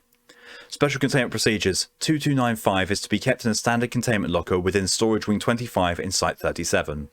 Personnel with level 3 or higher security clearance are authorized to perform tests on 2295 after filling out the appropriate paperwork. Please contact Dr. Gergis if required access to 2295 is expected to exceed 24 hours. Okay. Description. 2295 is a patchwork stuffed bear, approximately 0.46 meters from head to foot, and stuffed with synthetic fiber and cotton. 2295 has a small, anatomically correct pin of a heart on the left side of its thorax, and a bow wrapped around its neck. The fabric and colour of 2295's patches vary. Tests confirm that no components of 2295 contain any anomalous chemical properties. 2295 enters an active state when within 2 meters of a human suffering major trauma to an organ.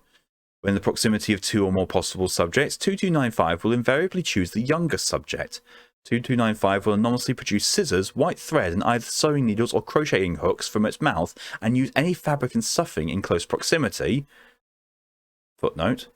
Materials have included yarn, textile, cloth, cotton, silk, synthetic fiber, polyester, wool, and thread. To fashion an instance of 2295-1, a patchwork imitation of the subject's organ. Footnote. How 2295 is capable of the dexterity necessary for these actions is unknown. 2295-1 vanishes from sight and the subject falls into a state of unconsciousness. 2295-1 instances then replace the subject's damaged organ via anomalous means. The whereabouts of organs replaced this way are undetermined. If there is no usable material in close proximity, 2295 will use fabric and stuffing from itself. 2295 regenerates 1 gram of stuffing every day until completely replacing any lost or used stuffing. Note that fabric used this way does not regenerate, and additional fabric must be placed near 2295 for the purpose of self-mending. Instances of 2295-1 successfully carry out their respective functions despite the numerous expected biological, chemical, and medical incompatibilities. Once within the subject, adjacent tissue and veins attach to the imitated organ without observable complications. There have been no cases of rejected 2295-1-1 instances, and all subjects recovered at the time of writing made full recoveries. Test log 2295. Testing approved to the test limitations of 2295. Materials provided within the testing chamber. So put the log. It sounds like with the little girl now. Her only friend was a big creepy monster one. This is charming. The saddest one. Well, the saddest one I've heard of is that one where there's a young girl who's kept in a it's like a room, but there's like a plastic glass separator that you can go up to and talk to, and when you get in there, a timer starts from 10 minutes, and the closer it gets down to 0, the person interviewing the girl just starts getting more and more angry, and the closer it gets, the person actually starts wanting to kill the girl. I was like, what the actual fuck? The girl doesn't understand. The girl does not know why this is happening. I briefly listened to a animation about it and watched it. I was like, that's fucking awful. I've never read it, but Jesus Christ, that's going to be awful if someone ever finds out and makes me watch it or read it. But no, the one that the saddest one I've personally read has to be the Origami Dragons. Teenage Succubus, despite being a funny one, is also really sad because everyone wants to screw her, but her item requests are all holy. She only wants to spread the word of God. Aww. Okay, so subject D2353, 38 years old. Diagnosis: lungs heavily damaged as a result of 25 years of smoking. Notes: 2295 creates 2295-1 using 1 black textile swatch and 1 red textile swatch. New lungs act at a capacity similar to those of healthy adult lungs. There was this water lady one that the Foundation was fucking awful to her, so it made sense. I can imagine. The wonderful thing about SCP and why I like reading it is because you can get so many different various ones with emotions. You just never know what you're going in for. Especially if you're like me, and I don't read these outside of streams. I have read one SCP, I think, outside of streams. So yeah, no, I've read a couple. I've read the Staircase, which is 037. I actually can't remember numbers. I apologize now to people who've never been here before. I cannot remember the numbers of the life of me. I just know which ones I've read. And the one where if you see even a small part of its face, it tracks you down and kills you relentlessly. You've read one, that's SCP-999. I don't know if I read that. Also, I read the stripper bar with raptors in it, in maid outfits. I have read 999, yes. The Shy Guy, a classic, yeah. I've also obviously read, the first SCP, the Peanut. And yeah, I've read the Peanut outside of things. I've read, yeah, so those 3 SCPs are the ones I've read outside of it. But I think I've also read the Shy Guy one on stream now as a result. But yeah, I tend not to read them outside of streams anymore because it's much better if I don't know what I'm going into. That said, I do need to re-record a bunch of these ones because the first few streams are lost. Anyway. Subject D3452, 50 years old. Diagnosis: frequent heart palpitations and severe atherosclerosis. Notes: 2295 crochets 2295-1 using various surrounding yarns. 2295-1 observed to have a heartbeat before vanishing. Transfer successful. How 2295-1 managed to perform function despite absorbent properties of material and multiple gaps in design is unknown. Symptoms no longer present in subject. Subject D7894, 24 years old. Diagnosis: first and second degree burns ranging through upper torso, left lateral and right leg. D7894 sedated during testing. Notes: 2295 sews 2 5-meter by 5-meter sections of patchwork fabric. 2295 cuts appropriately sized swatches and manually places 1 layer onto subject's affected areas, creating multiple instances of 2295-1, and then repeats this process. The created 2295-1 layers acts as a dermis and epidermis, and upon recovery, 7894 claims to have retained feeling and replaced skin. Subject makes a full recovery. Jesus. Subject D2723, 18 years old. Diagnosis: cerebral hemorrhaging. Notes: 2295 grasps various materials in its proximity in distressed state for approximately 1 minute. 2295 then anonymously produces a blank stuffed milk chocolate king-size candy bar and offers it to the subject. 2295 spends the rest of the test embracing the subject's lower right leg while anonymously producing a saline solution from its eyes. Fucking hell! Oh, Jesus Christ, I wasn't ready for that! Fucking hell! Addendum 2995. Document 2995 was recovered, taped to 2995 inside the size of a crashed mall delivery vehicle. Document 2295 is a red Get Well card with the text Kairos the Bear written on the front cover. Jesus! Maury, hello and welcome, and thank you for your contribution to the VTuber Stream Challenge. When was that? The number? That is 2295. The one near it is. This is one of Nia's ones. This is the second of Nia's submissions. I think one of the saddest is 4999, such a sweet one. I don't know which one. I read 4999.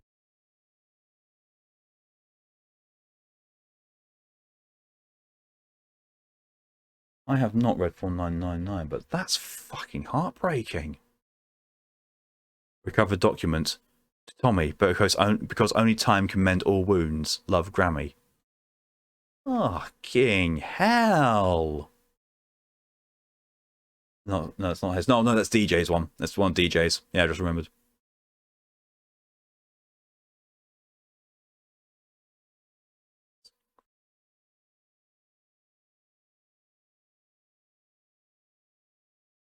Jesus. Yeah, this was DJ's one.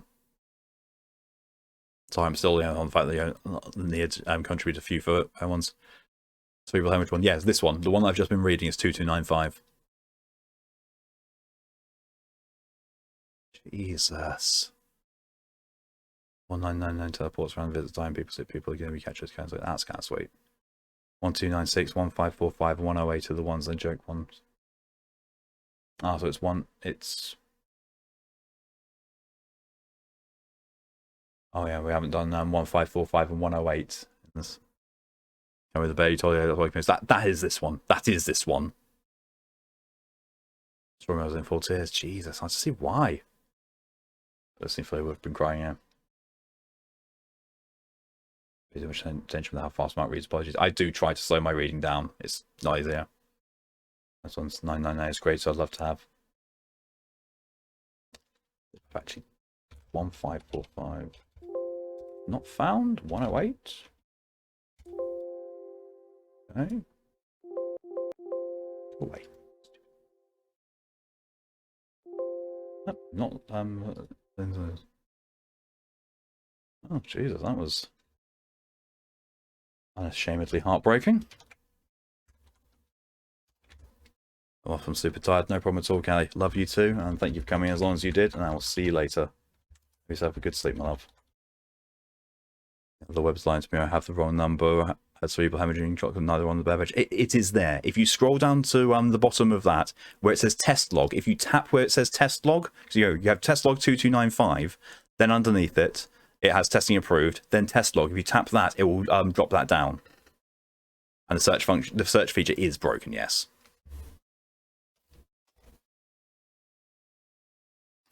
But no, Maz has found the right page. You just need to open up the test log of it. Right, well, next one is 6959, which might be the last one, considering it's a pokey one.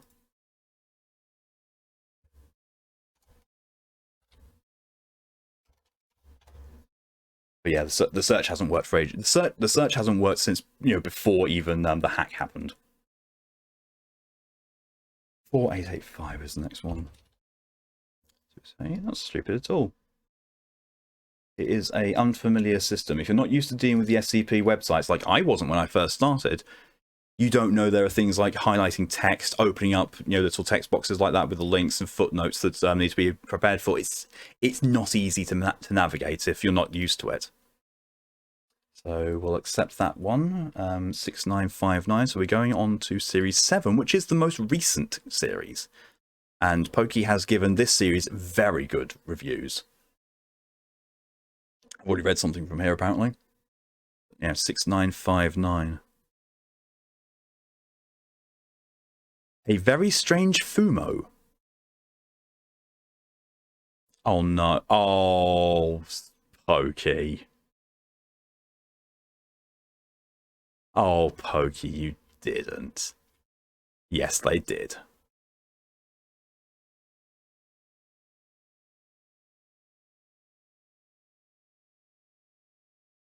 That's one for you don't recognize the bodies in the water. In one where you can jokingly click a checkbox after saying you don't recognize them. That's awesome.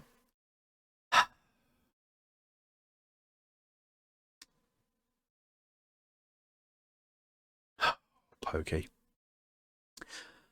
SCP-6959. Item number, SCP-6959. Object class, safe. Special containment procedures. 6959 is to be kept in a vacuum-sealed chamber suspended by 2 surrounding electromagnets, kept charged by a constant supply of power. Generators are to be inspected every 2 days for faults. The object's containment cell is constructed of steel-reinforced concrete, with the only entrance to the cell being a secure airlock requiring clearance 4 or above permission to be opened. Any unauthorized entrance detected within the cell will be met with immediate termination to prevent a containment failure. Any testing performed on 6959 must be authorized by Site Director Rorans. Description: 6959 represents a Fumo plush doll of the character Cyrano from the video game Embodiment of Scarlet Devil. For any of those of you who are unaware, Embodiment of Scarlet Devil is the 6th Toho game, which I have played on stream. And for those of you who don't know what Toho is, think of what inspired Undertale. Toho is the bullet hell to end all bullet hells. 6959 has no discernible aesthetic differences from any factory-made doll apart from lacking a tag. The object's makeup consists entirely of strange matter, displaying all hypothesized characteristics associated with the substance. It is currently unknown how 6959 came to have its current appearance. Research regarding its origin in space and how it came to be on a collision course with Earth is ongoing. Also, if you're very much lost, Bad Apple. Yeah, Bad Apple is one of the most popular songs that's come as a result of Toho. Let's go. No problem at all, Maz. Thanks for coming in as long as you did, and see you later. Let's have a good night. 6959 presents a significant danger to Earth, as any matter it comes into contact with will undergo an instant conversion and be added to 6959's mass. It is hypothesized that 6959 could completely convert the Earth within 5 hours of initial contact, resulting in an XK-class end-of-the-world scenario. Due to the properties of strange matter, efforts to destroy or cause cellular decay in 6959 have proved useless, and research suggests 6959 could only be permanently removed if jettisoned into a black hole or through the use of paradimensional anomalies. Discovery: the earliest record of 6959's existence was a routine NASA drone report on 2/17/09. It was determined to be on a collision course with Earth. Foundation efforts were requested, and 6959 was successfully inserted into a temporary containment unit on 3/11/22. No origin point for 6959's travel have been determined. Further research is pending. Ever on and on I continue, circling with nothing but my hate in a carousel of agony. Oh, please tell me you've you know that from Richard E.B.'s English version with Christina Yee. That is my favorite. That is my favorite interpretation of Bad Apple. I've heard a lot of interpretations, but that's my favorite. Closely followed by the Bad Apple done on classic Japanese instruments. That's very well done as well. So that's the end of that part of it. However, clearance level 4 detected. Welcome, Dr. Rorans. Would you like to access 6959 with elevated clearance? Yes. You know, from before that was a banger. It is. It is. I never got far. I don't actually own the Toho game that it's from. I don't think it's possible to get that Toho game anymore, sadly. Because, as Pokey has said, there's a chunk of the Toho games which the creator Zun no longer has the backups for, and no one else seems to have them. So They're completely lost and perfectly hit. My heart's so vanishing, and suddenly I can see that I can't break free. Yep. So, this is the full one. Item number, SCP-6959. Object class, safe. Special containment procedures. No changes from lower clearance revision. Description. 6959 resembles a Fumo plush doll of the character Cerno from the video game Embodiment of Scarlet Devil. 6959 has no discernible aesthetic differences from any factory-made doll apart from lacking a tag. The object's makeup consists entirely of strange matter, displaying traits previously hypothesized with the substance. SCP-6959 originated from the fusion of neutron stars RX J1856.5-375 and JT J17855.2-3752. Strangers expunged during the process formed into 6959, which subsequently came to be on a collision course with Earth. Through the use of procedure Merlin 184, it has been confirmed that 6959 is non-anomalous. Despite this, due to the events outlined in Addendum 6959A and a unanimous vote from the O5 Council, 6959 will not be classified as an EX appendage. EX appendage. Information regarding the true nature of 6959 is not to be disclosed to anyone below level 4 clearance. Despite its lack of anomalous characteristics, 6959 still presents a significant danger to Earth, as any matter it comes into contact with will undergo an instant conversion to 6959's mass. It is theorized that 6959 may have the ability to thoroughly convert the Earth within 5 hours of initial contact, resulting in an XK-class end-of-the-world scenario. Due to the properties of strange matter, efforts to destroy or cause cellular decay in 6959 have proved to be useless. Research suggests 6959 could only be permanently removed if jettisoned into a black hole or through the use of paradimensional anomalies. Addendum 6959A. The following is a series of events following the research efforts of Site Director Evan Rorans and temporary co-Site Director Everett Chalmers in relation to 6959.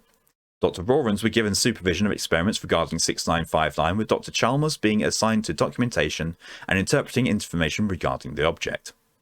To Dr. Chalmers from Dr. Rorans, subject 6959, date 3/13/22. Good morning, Chalmers. Glad to see we're going to be working together again. It's been a while, hasn't it? Since we're beginning authority over experiments of 6959, you'll be documenting our results and overseeing the SCP file. Since we've only recently gotten this thing contained, I'd say it'd be best for us to not jump the gun here. How about we get a plan drafted out and start tests on Tuesday? Best, Evan. To Dr. Rorans from Chalmers, subject 6959, date 3/13/22. Good morning as well. Seems like we are working again. I think the last time was 2009, sometime around then. Hope the years have treated you well. Your plan sounds good. I'll be seeing you soon and we can begin. Regards, Everett. 13/14/22, Test Log 6959A. Test 1. Procedure. A small amount of hydrochloric acid is poured onto SCP-6959 using an automated dropper. Results. The acidic solution was immediately absorbed into 6959's mass. The object sustained no damage. Test 2. An automated flamethrower is used on the object. Gases from the fire are immediately absorbed into 6959's mass. The object sustains no damage. Conclusion. It is hypothesized that 6959 either adheres to its indestructible properties or simply absorbs particles too rapidly to sustain damage. To Chalmers from Rorans, subject results 3/14/22. Results from our test haven't given us much. We can't damage it and the rate at which it converts matter is staggering. Our best guess currently is possibly some reality-bending shenanigans. He said shenanigans in an official communication. Love it. I'm ordering some anchors from Site 84. They should get here tomorrow. If you have any suggestions, my ears are open. Thank you, Evan. To Rorans from Chalmers. Subject results 13/14/22. We'll probably see fruit from the reality anchors. This wouldn't be the first time some bender decided to play a practical joke. If those don't work out, try to see if it's some kind of cognito hazard. Could be fucking with us to think it looks a way it actually doesn't. I've had similar assignments to this one. They start out mysterious and spooky, but once you figure out what's going on behind the scenes, all their secrets spill out like an unclogged dam. We'll have this one in the bag in no time. Best, Everett. This tomfoolery! The buffoons! 3/14/22 Test Log 6959B. Test 1. Procedure. Multiple Scranton reality anchors are placed within the containment cell. Result. No observed change in subject. Object. Test 2. Researcher with a high cognitive resistance value is tasked with describing 6959. Researcher's description aligns with those of less resistant peers. Conclusion. 6959 has no discernible reality bending or mimetic effect.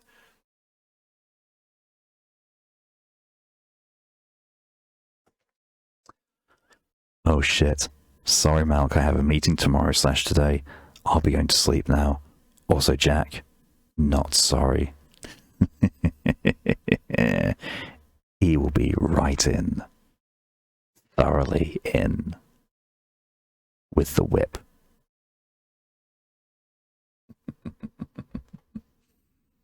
That reminds me, actually, I need to set a note for myself after stream to change the name of that. After stream, change up close mic or something.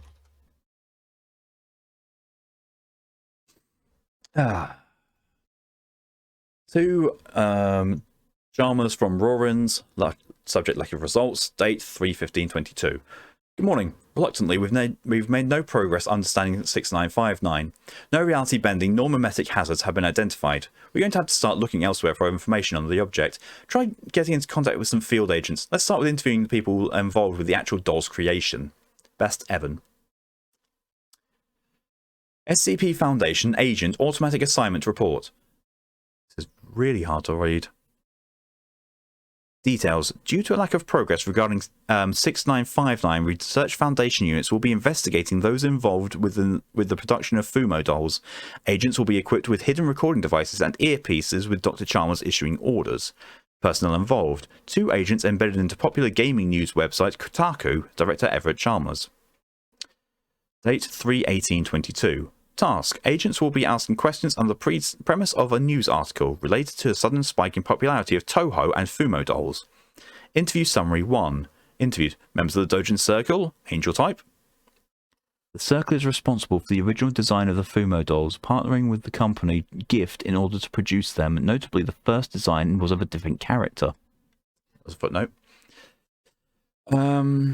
Agents begin the interview. Directions from Chalmers lead them to questioning the creation of the Fumo design and its inspiration. Discussion regarding the origin of the design has yielded nothing. Chalmers ordered direction of the conversation towards the character Cerno.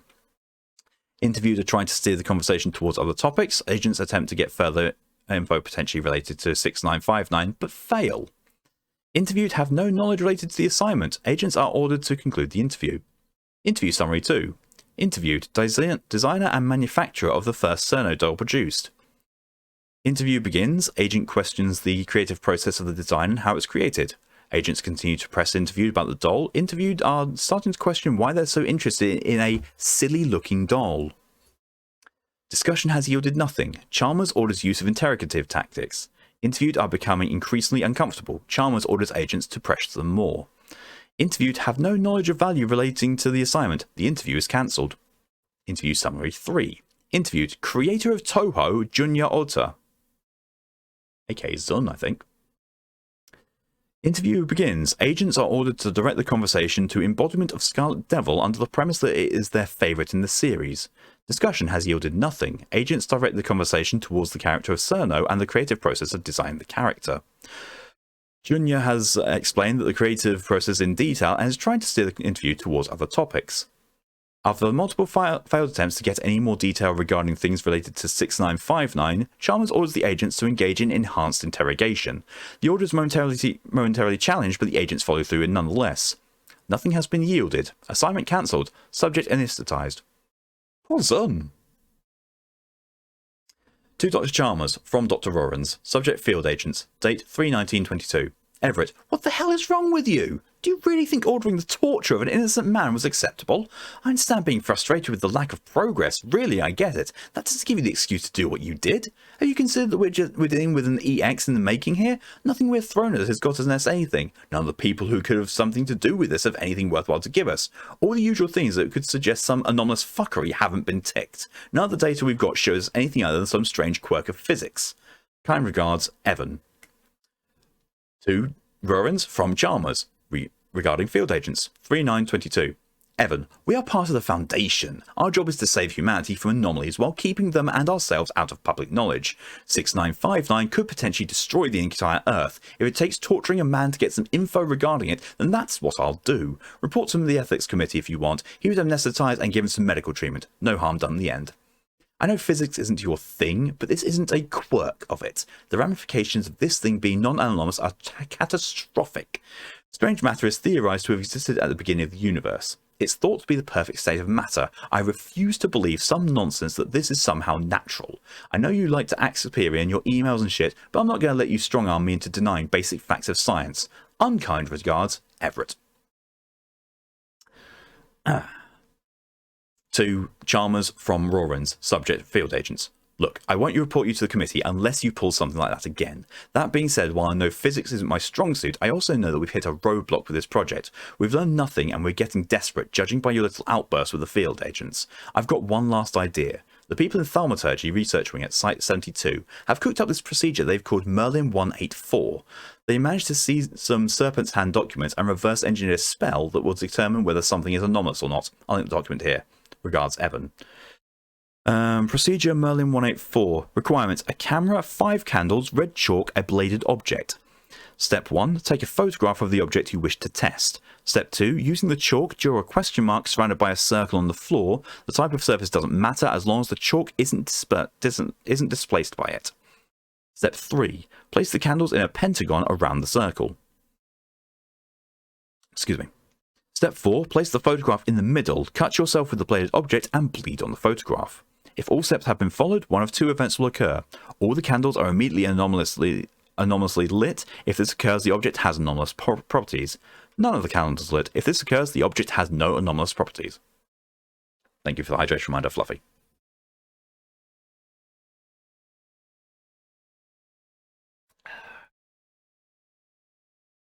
Two Rawrins from Chalmers. Subject 3 field agents. Date 3/19/22. Merlin 184? Really? Is this a fucking fantasy book now? Since when are we utilizing magic to solve our issues here? Condescending regards, Everett.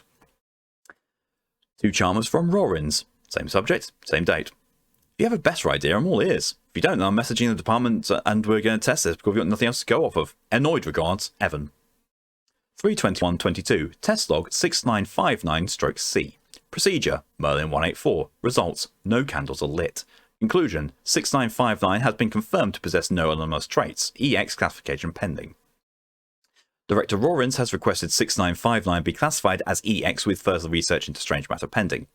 Director Chalmers has rescinded the previous request. Director Rawrins has requested 6959 be classified as EX with further research into strange matter pending.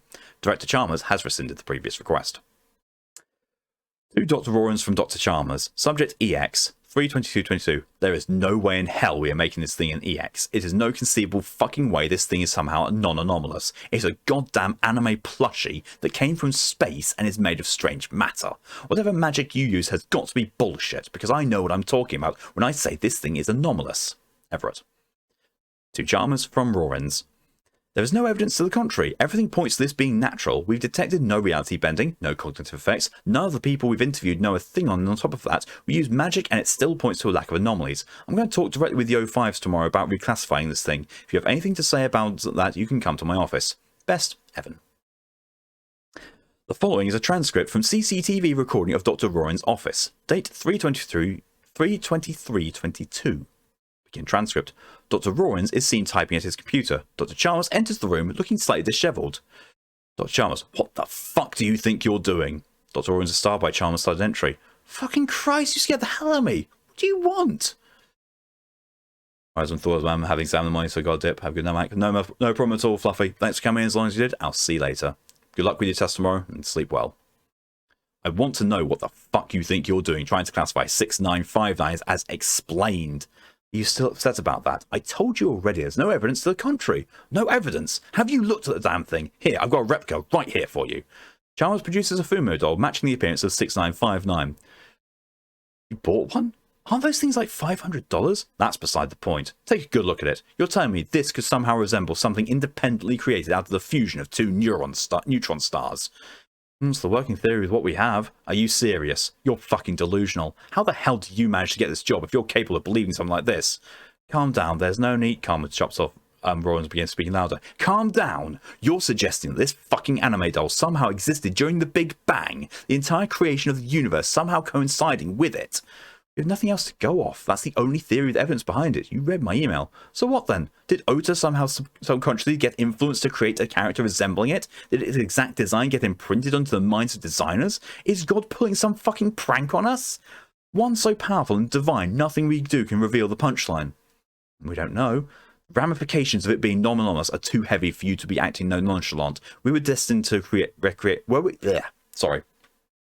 we destined to recreate it? Have we succeeded as a species now? Are you suggesting that everything we've done is pointless or something? Has every moment past the creation of a doll been a disappointment to some fucking Toho deity? Is that what you're fucking implying right now? Maybe? Both doctors paused for 30 seconds. Are you suggesting that the perfect state of matter, the result of matter that existed at the beginning of the universe, is an anime plushie? Yes? Dr. Chalmers picks up an office chair and throws it at Dr. Rawrens, but the doctors fight for a moment before security arrives to apprehend Chalmers. End transcript. Statement from O5 Council. Good morning. After taking into consideration the events that transpired between Dr. Rawrens and Dr. Chalmers, the Council has unanimously voted to not only deny reclassification to explained for the time being, but also refrain from releasing info regarding 6959 to the public. The object will not be classified EX until it is more properly understood and information regarding it can be conveyed in a way to prevent personnel from having an episode similar to Dr. Chalmers. Dr. Chalmers himself is currently undergoing psychiatric evaluation. He will be denied access to 6959 documentation for the time being. Thank you. What the fuck? What the fuck was all that? Jesus. Okay, so next up we have E-selection of 4885 SCP. Let me just check something. Yeah.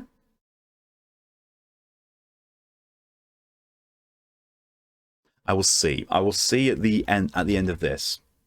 I'll see how much time we have at the end of the reading of this one and then make a decision based on what happens from that. We'll mark that as complete because we are going to accept it and start it. Excuse me. So 4885, that is series 5. Ping on Discord. Who the fuck is that? That's just messaging me on Facebook.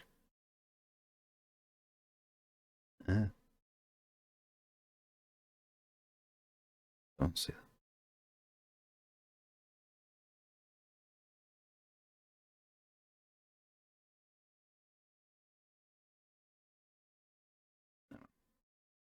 All good.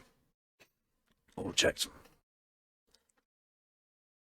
Right. Scary thing is the first thing that's in there is SCP-4000. It's just called Taboo. It doesn't even have a number. It's kind of worrying.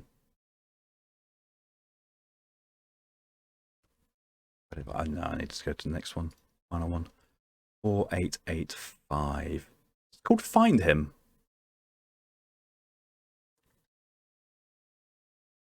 Oh no. God damn it, I think I already know what this is going to be. This is going to be a whole fucking, Where's Wally joke. Or for the Americans around, Where's Waldo?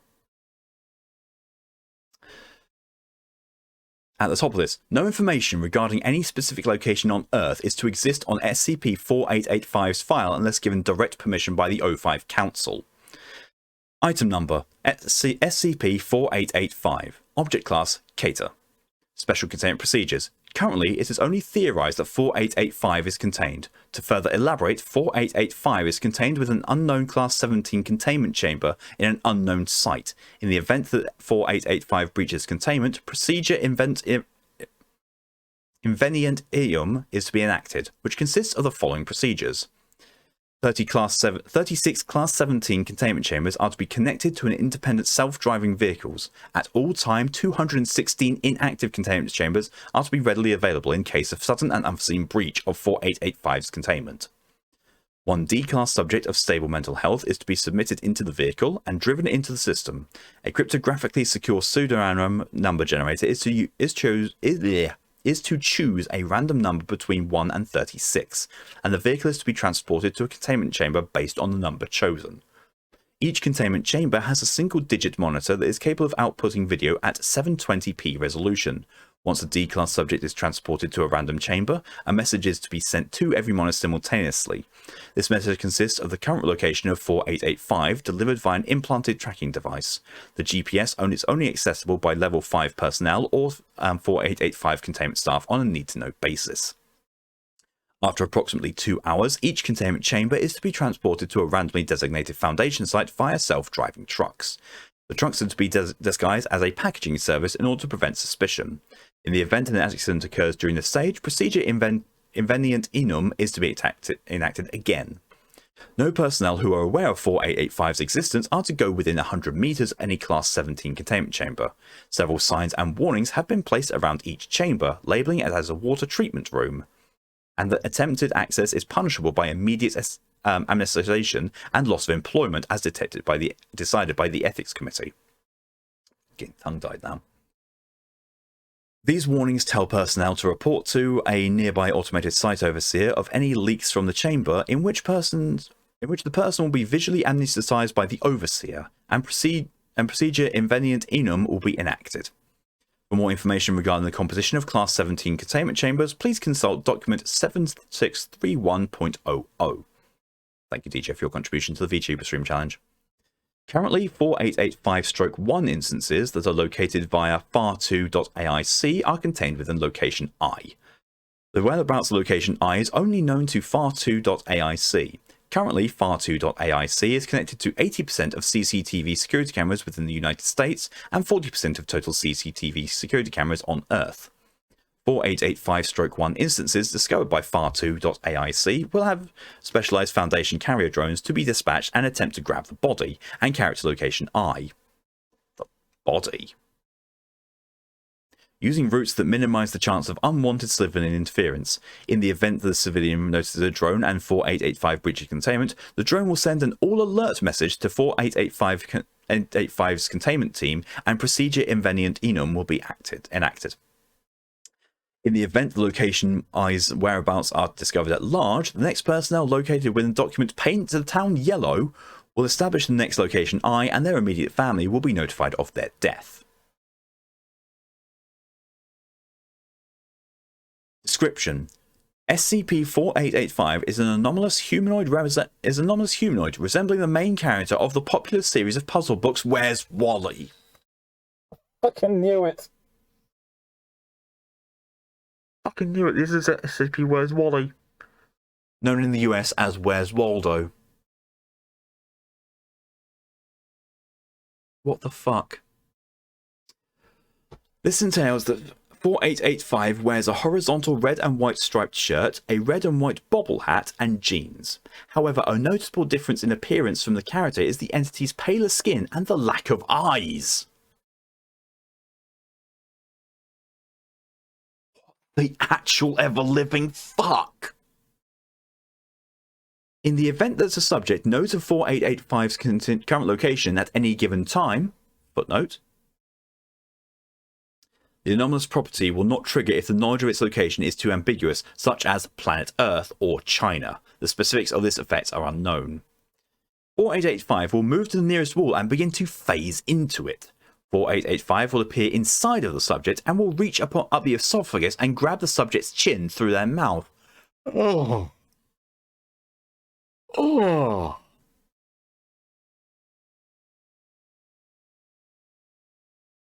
4885 will then proceed to pull themselves through the subject, destroying their internal organs and their spine.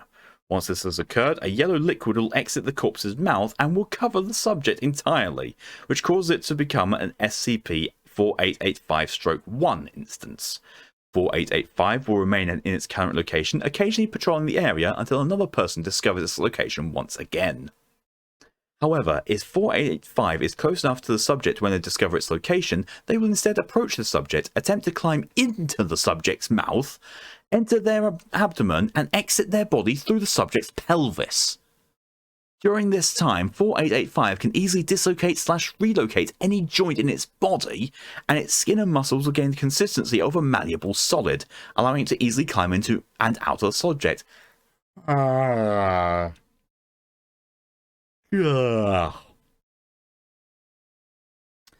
I'll never read a Where's Wally book again as long as I live. In fairness, I haven't actually read any of them since I was, God, at least 20 years ago. 4885-1 instances are anomalous corpses that were created by 4885. The entire body of a 4885-1 instance is covered in illustrations similar to those found in Where's Wally books, with many different characters appearing on the instance's skin. These illustrations originate from the liquid that exits the corpse's mouth. Currently, no instances of the cartoon character Wally have been found on a 4885 instance. These illustrations cannot be removed from the subject unless the skin it is placed on is removed. If a subject knows the location of any given 4885-1 instance, 4885 will teleport itself to the subject and kill them in the exact same manner as if they had discovered 4885 itself. This will also transform them into a 4885-1 instance. 4885 was discovered residing in location redacted within a small wooden house. Mobile Task Force Chi 19 Unrelenting Punishment was sent to capture an entirely separate anomaly and did not know of 4885's existence.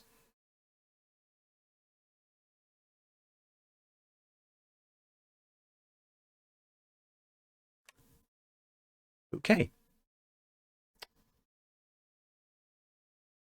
I'm just gonna put the title as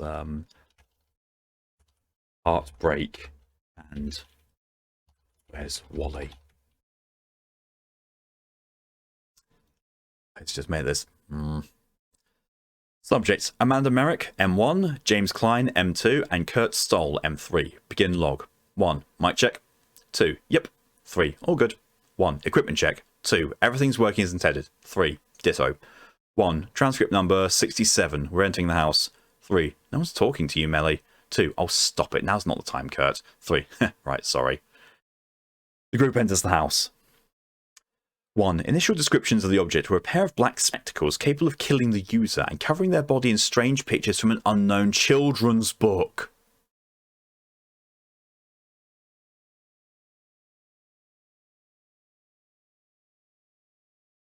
And yes, I mirror that statement, DJ.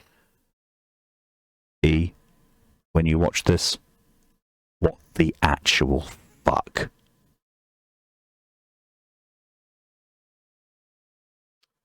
Three. It was obviously Where's Wally 2. Kurt, say professional. 3. I just want to bring some life into M1's robotic speech. 1. I'm trying to keep my job, Kurt. 2. 1. Right.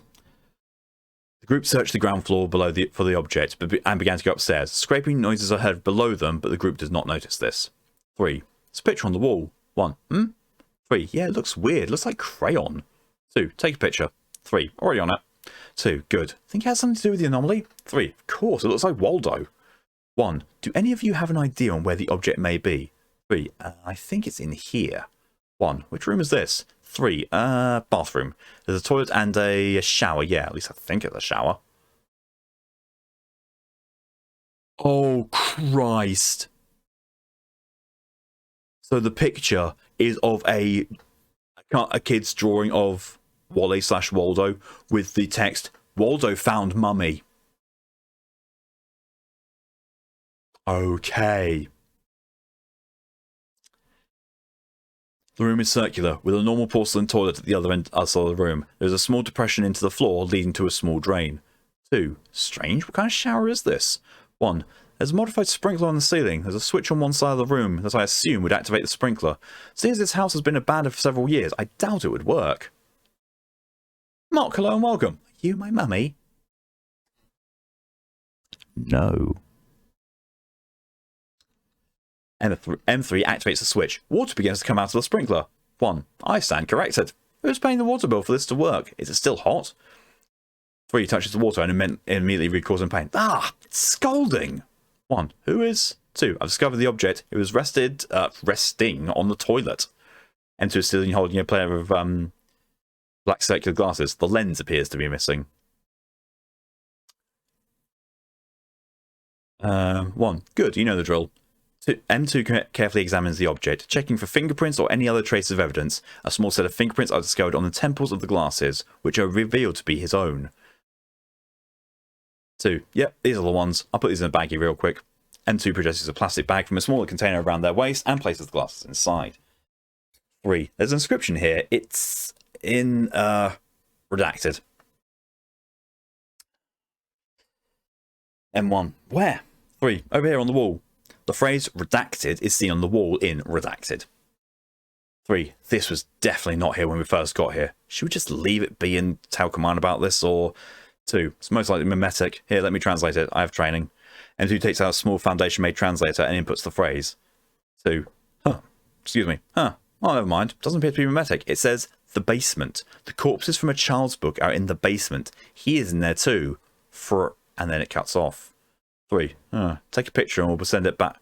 2 begins to groan and hold their stomach. 3. Are you okay? What happened? A set of fingers exits M2's mouth and grab their jaw. The hands push down, launching the jaw across the room. 485 exit M2's body. What the fuck? Both M1 and M3 begin shooting it at 4885. The entity charges towards M1 and shoves their fingers down their throat and begins clawing into their mouth by unhinging their jaw. 3. Please, fuck, oh god, please, command, we're at location redacted. I repeat, location redacted. We need assistance ASAP. Help me, help. The audio is abruptly severed. End log.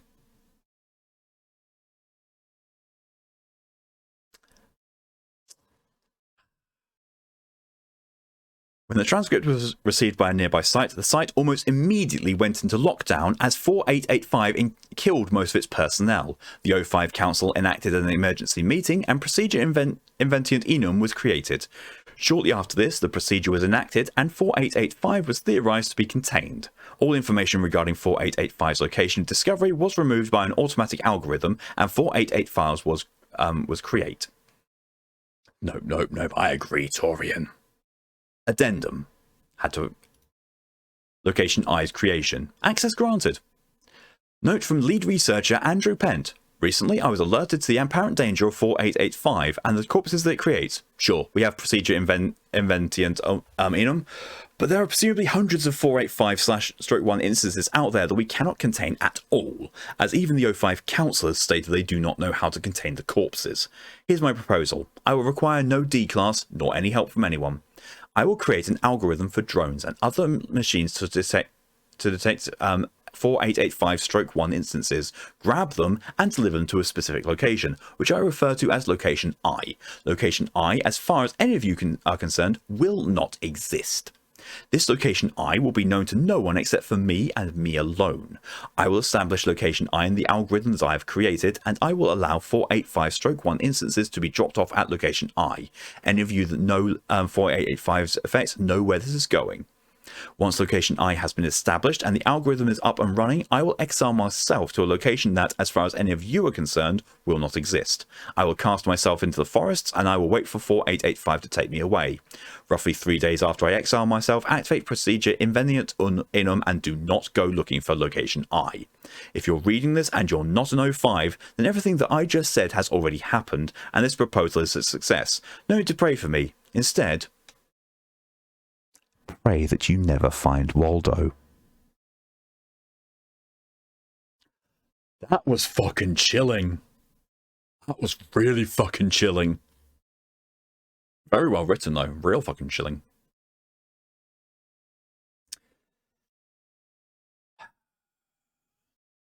I don't know what to do now. We've got less than a half hour left.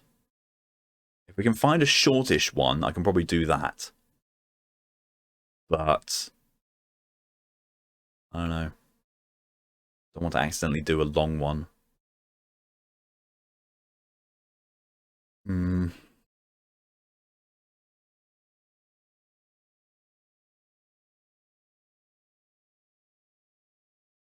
I do not know what to do. At the very least, I can add that to the ones that have been read. So that is 6 SCPs that we got through. That's not too bad, actually.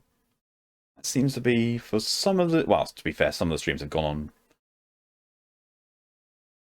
it seems to be about average for at least half the streams that have been done. Actually, I think I might end it there and do, just leave off half an hour early. Oh, thank you for the hydration monitorium. Also, yeah, seeing as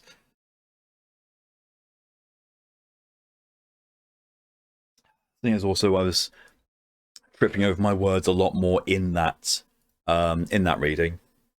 I think that's a sign that my brain's getting tired with reading things out, so it's probably best to stop now while I'm ahead, because otherwise it's just going to go and get worse. That's not what we want when we're doing a reading stream sort of thing. Ugh. So, yeah. What I'm going to need to do with this is I'm going to, at some point, read the rest of question mark stroke J's experiment logs.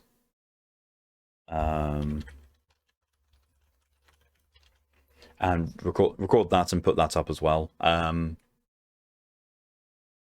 Might be as an independent video to this, might be bolted on. I don't know. Depends on how long it is, how long it takes me. I also So here's the thing. The reason why I knew the SCP database was down, the whole thing with the wiki.hack actually happened, was I felt like, because I've now got this microphone, I was like, awesome, I can now do the SCP readings from the previous streams that I have not got archived, so I can re-record them. Awesome.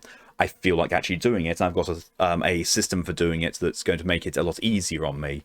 Basically, I will do, for each of the streams, I will do a short intro piece, and then the first SCP there, and then I'll end the recording, and every single SCP that is part of that will be a separate recording, which I then just bundle together and release that.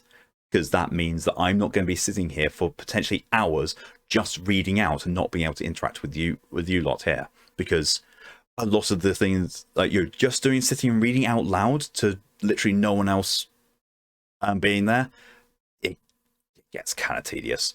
I mean, I can talk out loud to myself for quite a lot, but that I have limits. I do have limits, I'm afraid. But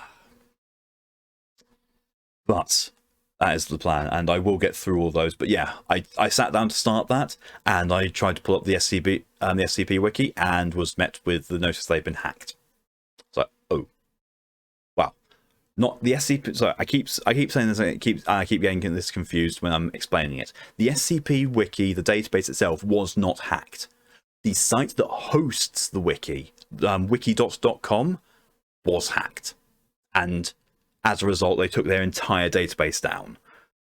What they could confirm was they couldn't see any anything was stolen or anything like that, or anything was missing or altered, all that. They went through and double checked all their database backups and everything like that.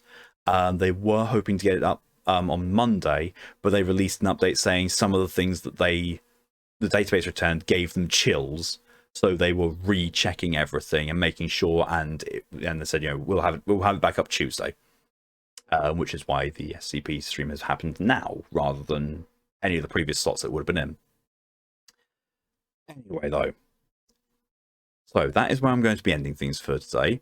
Thank you all very much for coming along, for all your support and all the suggestions of the SCPs. It's been a wild ride.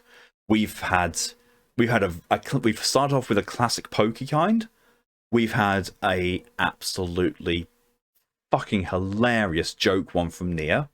We've had a ridiculous in-canon one also from Nia, because somehow Nia knows these ones. Nia knows all the ones that are absolutely fucking ridiculous, but are still canon. Like Rasputin, for example. We've had a heartbreaking one. We've had a fucking Toho one of all things, and then we've had that absolute fucking horror. Next stream from me is going to be a one-off change with tomorrow at 4 PM BST, where I'm going to be doing the one-off game stream challenge and playing Final Fantasy VII Remake, the PS5 version. So it's going to look nice. Lovely and nice.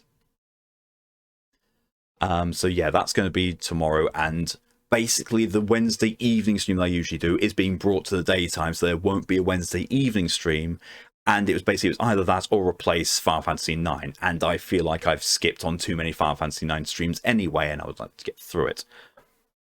Excuse me. So sadly, this means that this week won't see any Sleeping Dogs, because Sleeping Dogs was supposed to be done today. And it won't see any Bayonetta, because Bayonetta was supposed to be tomorrow evening slot. Unless Saturday comes around and Mal isn't able to do Nioh co-op, then one of three things will happen. Either I will do Bayonetta, or I will do Sleeping Dogs and finish it, or I will find something else to do. It all depends on if Mal's going to be around or not. If Mal is around, we'll go back to doing Nioh co-op, as is part of the stream.